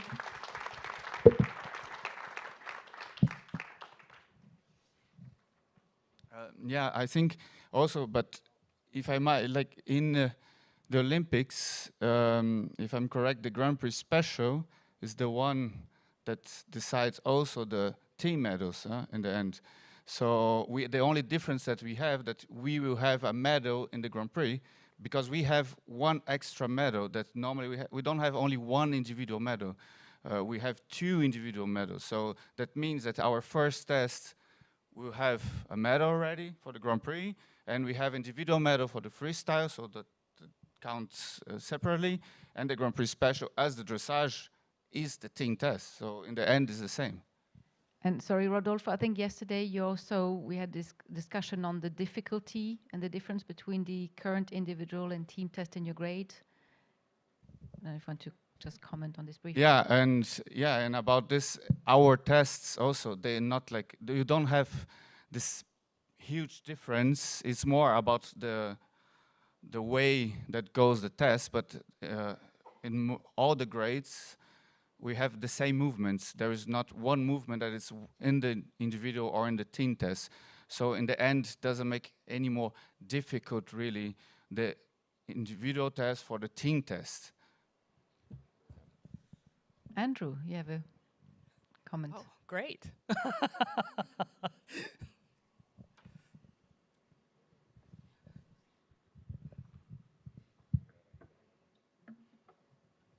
Bettina, thank you for your surprise. The comment that I can just make, I've got enormous respect for the Paralympians and the para riders. And they are riding in the Paralympics. I'm riding in the Olympics. And I think if it's to be the Grand Prix Special, the Para Grand Prix Special, or the Para Grand Prix, it's still Olympic Games. And we all appreciate that the para riders are not able to ride at the same level as the able-bodied riders. But it is still Olympic Games. And if Grand Prix is the highest level and the Grand Prix Special is the highest level, I think then that is the way it should be. Thank you for that, Andrew. Let's go with Trond as the final comment, and then what I want to do is move it on to how these test names fit into the structure and how we do it. So, Trond. Thank you. I don't have any strong opinions about the names themselves. I just want to say that we shouldn't be too afraid of changing this. If we go back some few years ago, we changed the names of the grades from 1A and B to 2, 3, and 4. And we were so afraid of the confusion that would create in the market. It took a year, and everyone was on that. So I think we should have that also in mind when we discuss this change, which is in fact in one way smaller than completely redo as we did for the grades. Thank you. Okay, thank you, Trond, for that. So if we move on to how the structure would look and how the tests would fit within this. And I think the first thing that I would ask you to do, and the first thing, Jason, I would ask you to do is forget the old names. Put them out of your mind, okay? Because what we're proposing, and if we take a look at how it would work for a 3-star or a championship or games, is that we would ride the Grand Prix first, and then we ride the special, and then you ride the freestyle. And you almost need to take out of your mind what those tests used to be. Because, and I think if we can do that, that's what then makes the structure simple. You'll always ride the tests in that order, and I think that would then become sort of easier to adopt those test names, so to speak. And just looking at how this builds up and how the tests fit within the proposal. So at the 1-star level, what we're proposing is that we use the novice tests only, so people coming into the sport new, they're riding the simpler novice tests. We are saying, though, that the freestyle at that level would be optional, so an OC could decide whether they want to run a freestyle or not. And if a freestyle runs, an athlete could also decide not to run in the free. We get feedback from a lot of new riders who say, okay, I'm ready for my first international show, but I don't yet have a freestyle. I'm not ready for the freestyle. So we want to give that flexibility at that lower level.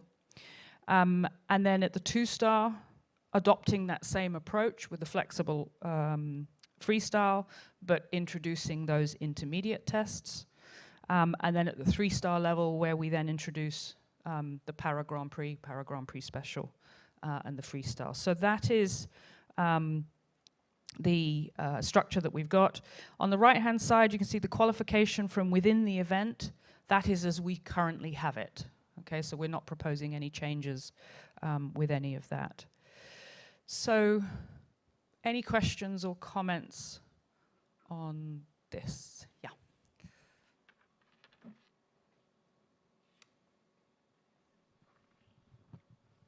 Event classification system. I'm very happy to see that we are now talking in dressage as well as in para dressage, not only on prize money concerning the stars. There is a lot to do still, but having the degree of difficulty in riding as a classification is a very good step forward for both of you. Thank you.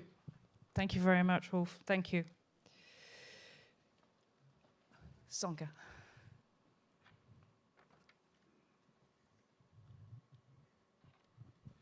To me, as a not purely para or purely dressage person, this looks very logical, and I'm totally with Trond. We shouldn't be too scared of making such changes.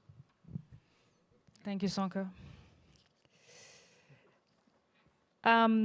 Okay, then I come on to, certainly when we did our forum, a slightly thorny topic, and that is qualification between the different star levels. So how do we encourage people to ride in a 1-star or a 2-star? Because as I mentioned before, everybody just comes straight in at 3-star because they want to qualify for something.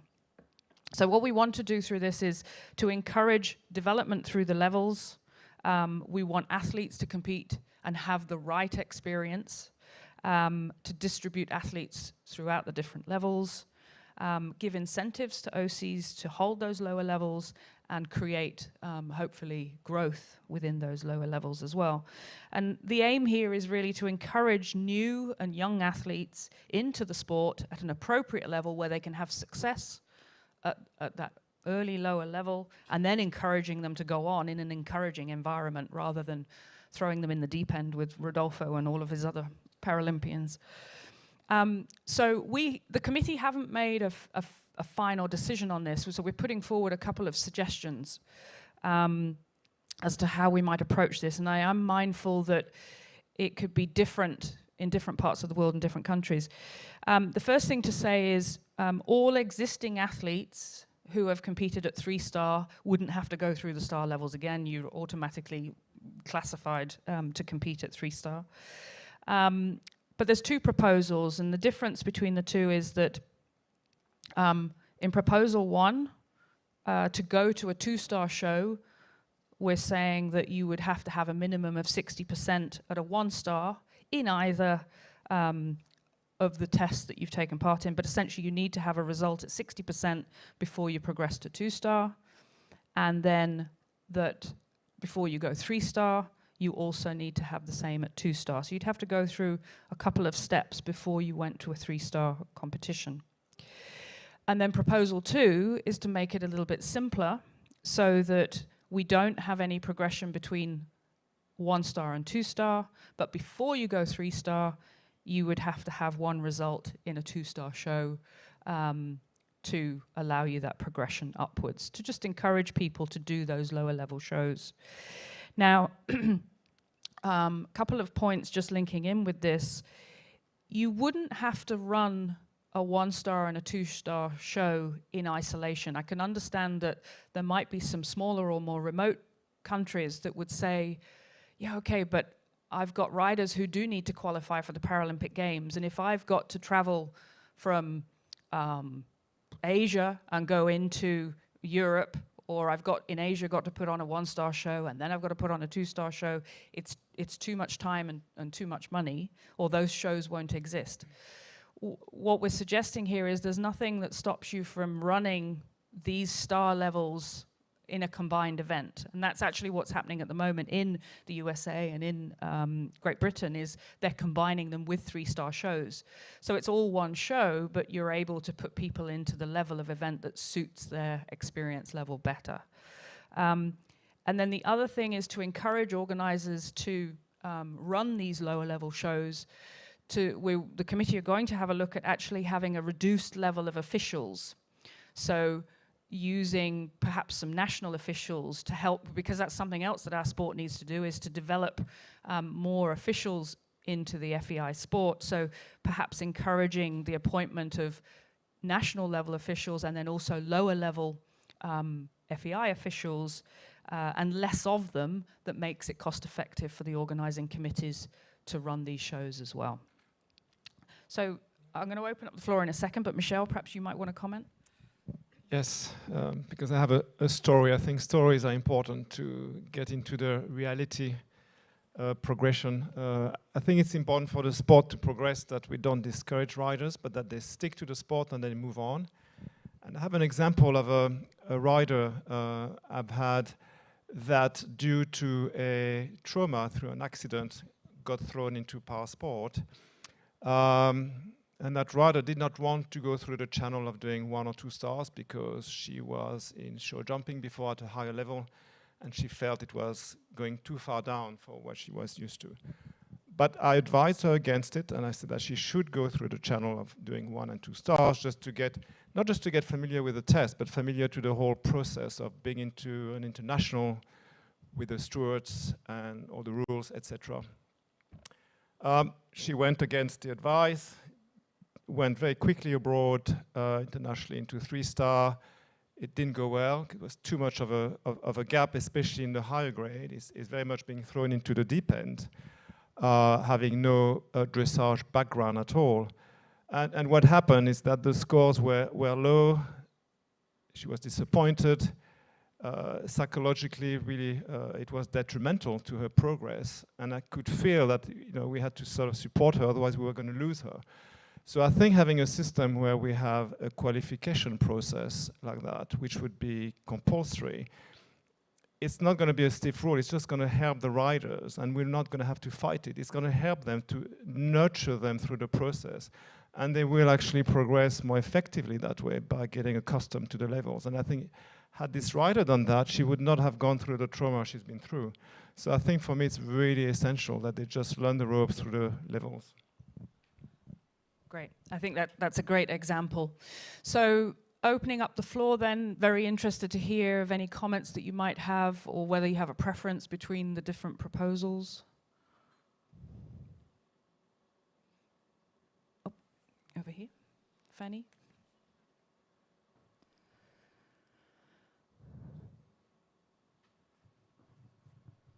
No, just an opinion. It's necessary to have this qualification system because we need to develop 1 and 2 star. We haven't.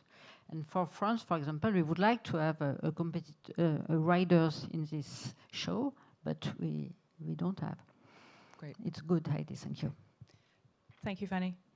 Now, I'm very mindful of time. We're very fast approaching the end of our session, and a few more things that we want to just share with you. So, Bettina, do you want to gallop on? Try to not to piaf too much. So yeah, from the comments received from NFs, I'll quickly go, of course, a few on equipment, like for dressage, but we go through the same process with the equipment working group. There were some comments on the permitted movements per grade when they're warming up.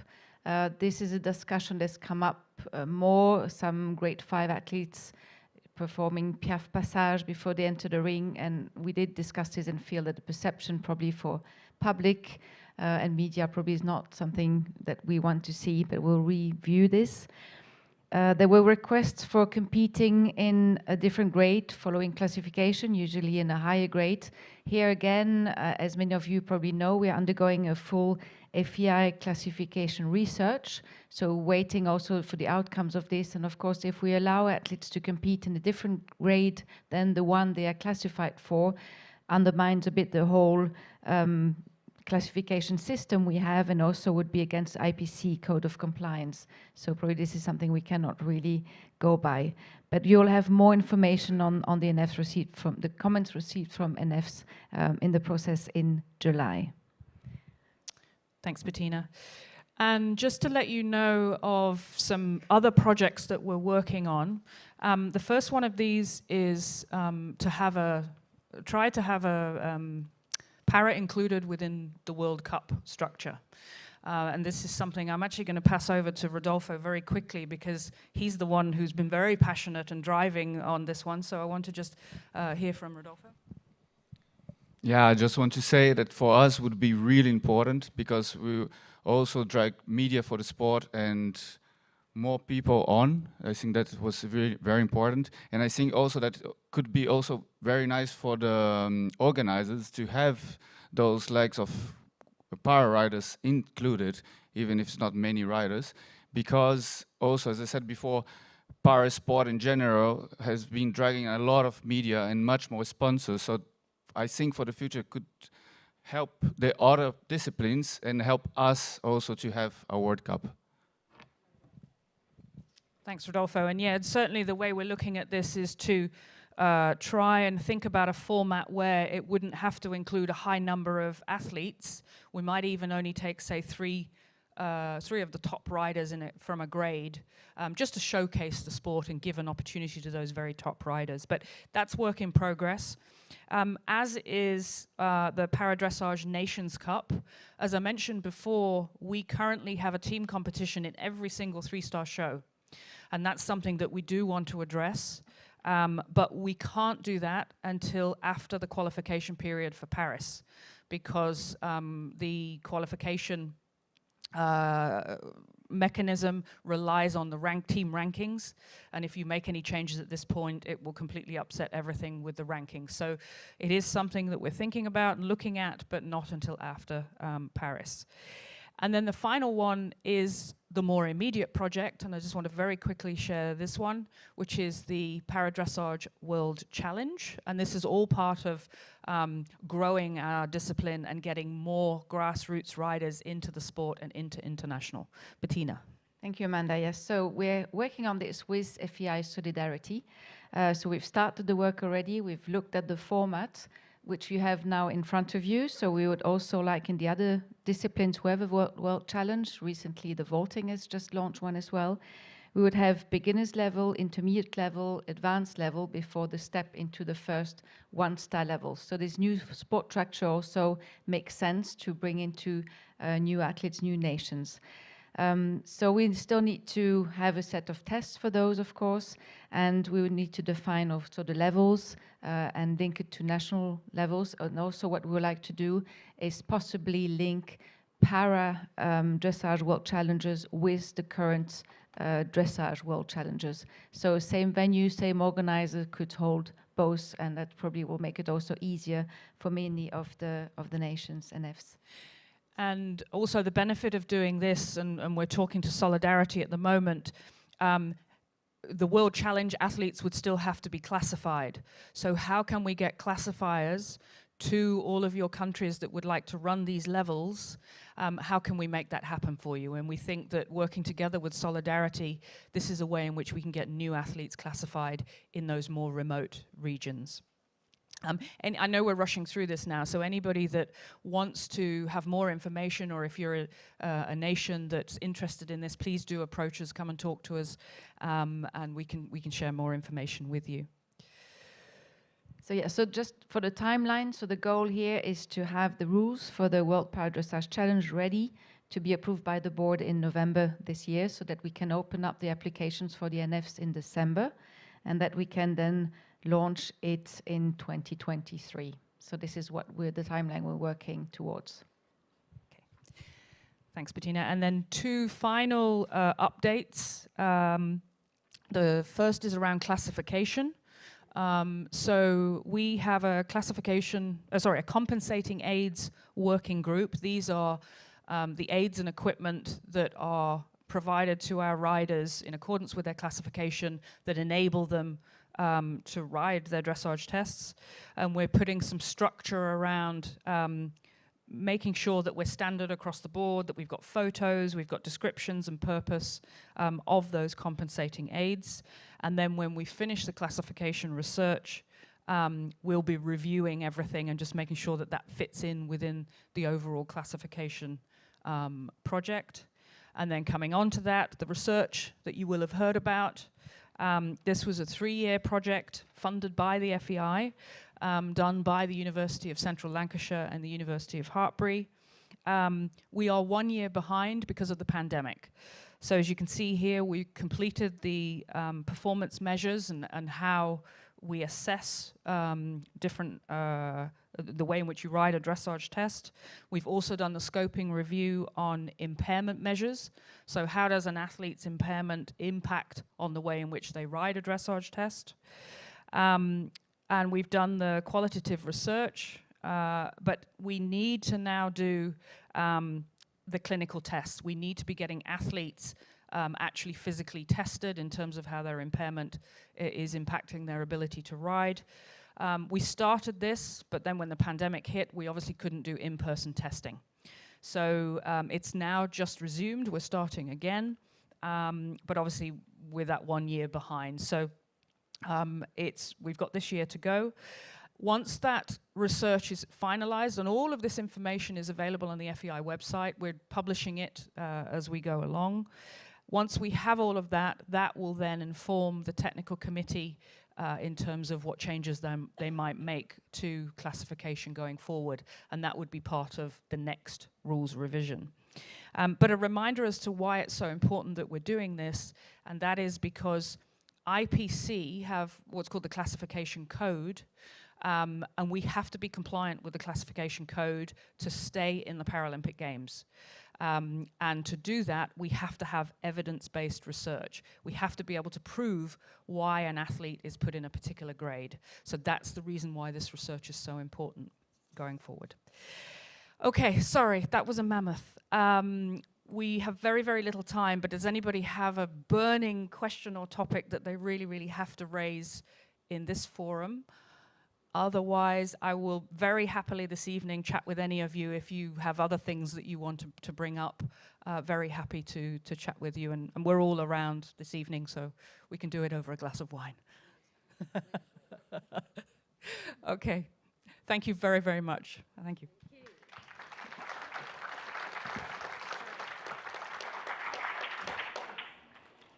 Thank you very much, Dressage and Para-Dressage, for this amazing last session. What a day it has been. Mammoth is what the terminology you used, and I couldn't agree more. We've tackled so many different topics today, and I will try to be concise when I do my wrap up right now.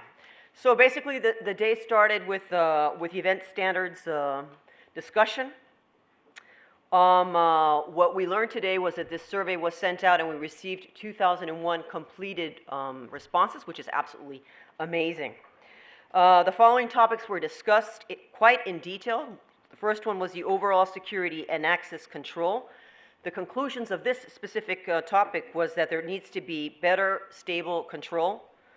The regulations that are in place are pretty good, but they're not really being followed consistently. And it's really a matter of enforcement rather than quality of the regulations. So we really need to follow up on this. There is also a greater need for education and communication, and yes, of course, we need to use technology to tighten security. Another topic that was discussed during the session was training and exercise provisions, which is a very challenging area. The conclusions that we reached after this discussion was that yes, there has actually been quite big improvement over the past 20 years, but there is not one size fits all solution for this. We didn't really find any common way forward, but we do respect the differences, and we need to give more support where necessary. It was also pretty much brought to our attention that maybe making specific rules is not really an advantage, but we need to have a more collaborative approach and you really follow up on education. And maybe on FEI campus, and as we mentioned before with FEI Solidarity. Stabling provisions, yes, there are existing provisions in the veterinary regulations, so Article 1008 or something. We should not be more prescriptive, but we really need to adjust the existing conditions and in order, and also kind of receive some kind of compromise. Event facilities and services, the conclusions there was that best practices, we really need to promote best practices and a process to go to address this. For the post-monitoring, that was quite interesting as well. We talked about ECS, and that there seemed to be a major conclusion today that really what we need to do here is publish the scores of these events to give incentives to OC and rather work that way around. But we also need to relook at some of the questions that are being put forward and maybe simplify it a bit.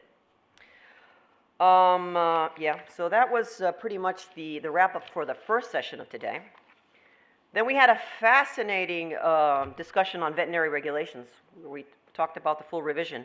There are really two horse welfare issues that we need to consider. One was to whether or not the FEI should introduce mandatory vaccination for EHV1 and change the horse flu vaccination intervals.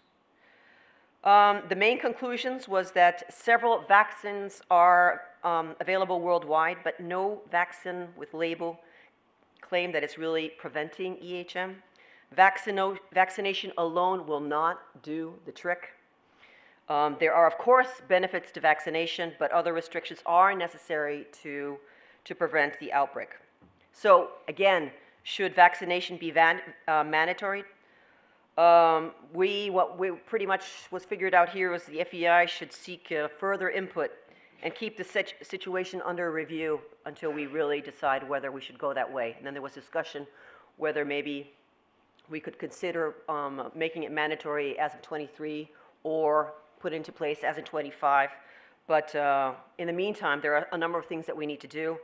And one is we really need to fill in the missing gaps of knowledge, encourage academic institutions to conduct field studies, etc. And there were a number of other measures that, that were brought forward in order to build the village to protect the horses. Awareness, use of resources more efficiently, FEI event inspections, pre-event PCR testings, etc. What was really nice was that we had very constructive feedback from vaccine manufacturers who have offered to share their data in order to help us publish and get more information on this. So that was extremely helpful, and we really appreciate that. Other overall conclusion was that vaccination, as was so beautifully and eloquently put by Yves, is part of the toolbox, but we haven't figured out how to use all the toolbox, so this is one thing that we need to do. Just maybe for clarity purposes, the likes of Germany have informed us that they will make vaccination mandatory, and that's fine, obviously, but just so that we're all clear that that would be mandatory for national events and not international events. Then we got a very brief but quick update from Michael on what's going on with this equipment expert group. He pretty much explained the composition. It's a long-term project, and hopefully in the first quarter of 2023, we'll have an app available to help all of you to figure out what is possible and what is not possible when it comes to equipment. So that hopefully will be not only costly, but very effective. So we're looking forward to that. Eventing rules, yes, well, there was quite a lot of consensus when it comes to the proposals of the eventing committee. There was not really much contentious aspects there. They pretty much said that for the jumping test score, we should probably include, when it comes to short formats, we should probably include a 20 penalties or higher and not allow these riders to go on to the cross country. So that didn't appear to, I mean, I think you all agreed to that. There needs to be an additional MER for CSI 4 stars and 5 stars to ensure recent results, the relevance, you know, this whole business about relevance again. There is also a proposal to reduce the time frame of athlete categories, period, and adjust the number of events to count. Then they're going to make it mandatory for the national safety officers to attend the annual safety meeting and provide their information on what's going on in their countries. Course designers will be provided additional responsibilities, and that also appears to be something that the community wants. And yeah, then there was discussion about the lever arms on bits. So the main proposals received from the national federations, there was a lot of discussion, and I don't really know whether we reached a conclusion, but hopefully the Katrin and David figure this one out. Regarding the rotation of course designer at events, there was the pros and the cons, and it went on and on and on, and I don't know what we decided in the end, but I think any whichy ways you will get this stuff on the 6th of July and provide your comments there. There was, yeah, this business about the update on the athlete categorization, the dressage penalties and tiebreak, and then of course we had different discussions regarding technical changes related to the cross country. And also we talked again about the frangible devices and the updates of the cross country guide for officials. So that was for the eventing. And then, now, dressage. Whew. So, the good news is some things are common to dressage and para-dressage. And the first is the revised structure of the rules. So both para-dressage and dressage want to have a clear structure. And this is something that we should probably do for all our rules. But, you know, we start with you guys. Then there needs to be a progressive structure of steps through the levels, and that also we saw reflected in both disciplines. So that makes a lot of sense, I think, to all of us. For dressage, we have now a clear definition of the criteria and the constraints of, for amateurs, which is very, very helpful. And, oh, and then there was this business again about reintroducing the second collective mark. And I think the conclusion here was it's good to review things, but we need more data, and we shouldn't just change for the sake of changing. And let's think about this before we actually make a major change. And then I found this very interesting, was the false tales. I had no idea, Bettina, that you went through all these review process every week. That's interesting. So yeah, you will introduce random checks, and there will be an elimination if weights or metal is found in these tails, which makes sense to me, that's for sure. Then we moved on to para-dressage. Again, I just already discussed some of the things that were for both events. And again, a more progressive structure for events and to encourage national federations to hold competitions at every level and not just jump into the 3-star. And we also understood the pros of really going through the whole process. There is a proposal for two different proposals for the qualification system, which we hope that you will provide us with your inputs in order to help the para-dressage committee. There will definitely, and a long-last need for a better reflection as to what is required for the para-dressage test names. Was utterly confused, but now I think it will make things a lot simpler. And then I think there was conclusion also in the end that yes, indeed, our para-dressage riders, from what I gathered here today, that Grand Prix is the pinnacle of the sport, so it should be reflected in their rules as well, that this is the way forward on that. Then we also, very exciting is what's happening with FEI Challenge, which will actually help grow our sport, and then we'll be able to also do more classification, so that is fantastic. And then there is the vision going forward regarding the Nations Cup and the World Cup, which we all think will be fantastic for the sport, and you have definitely my complete admiration for that. And then, lastly, we got, was just to really remind you all that this whole classification research has resumed. So that is the good news. And the better news for all of you is that I finished my wrap-up. And this FEI Sports Forum today is finished. But the good news also is that we're going to have an amazing party tonight, and we hope all of you can attend. And it will take place, as you know, at the Millennium. There will be buses available at both the Movenpick and at the Royal who will pick you up at 7 p.m. And then tonight there'll be buses enough to take you back if you're too tired to dance. So thank you so much. A huge thank you to all our panelists, to all of you for coming to Lausanne, for providing us your input, for also providing your input on all the different surveys that have gone out to you. And we really, really, really look forward to your contributions once you received our draft rules on the 6th of July. So a huge thank you to all of you. Thank you so much. Thank you for those of you joining us online. Have a lovely evening, and we'll see you here again next year. That's for sure. God willing anyways. Thank you.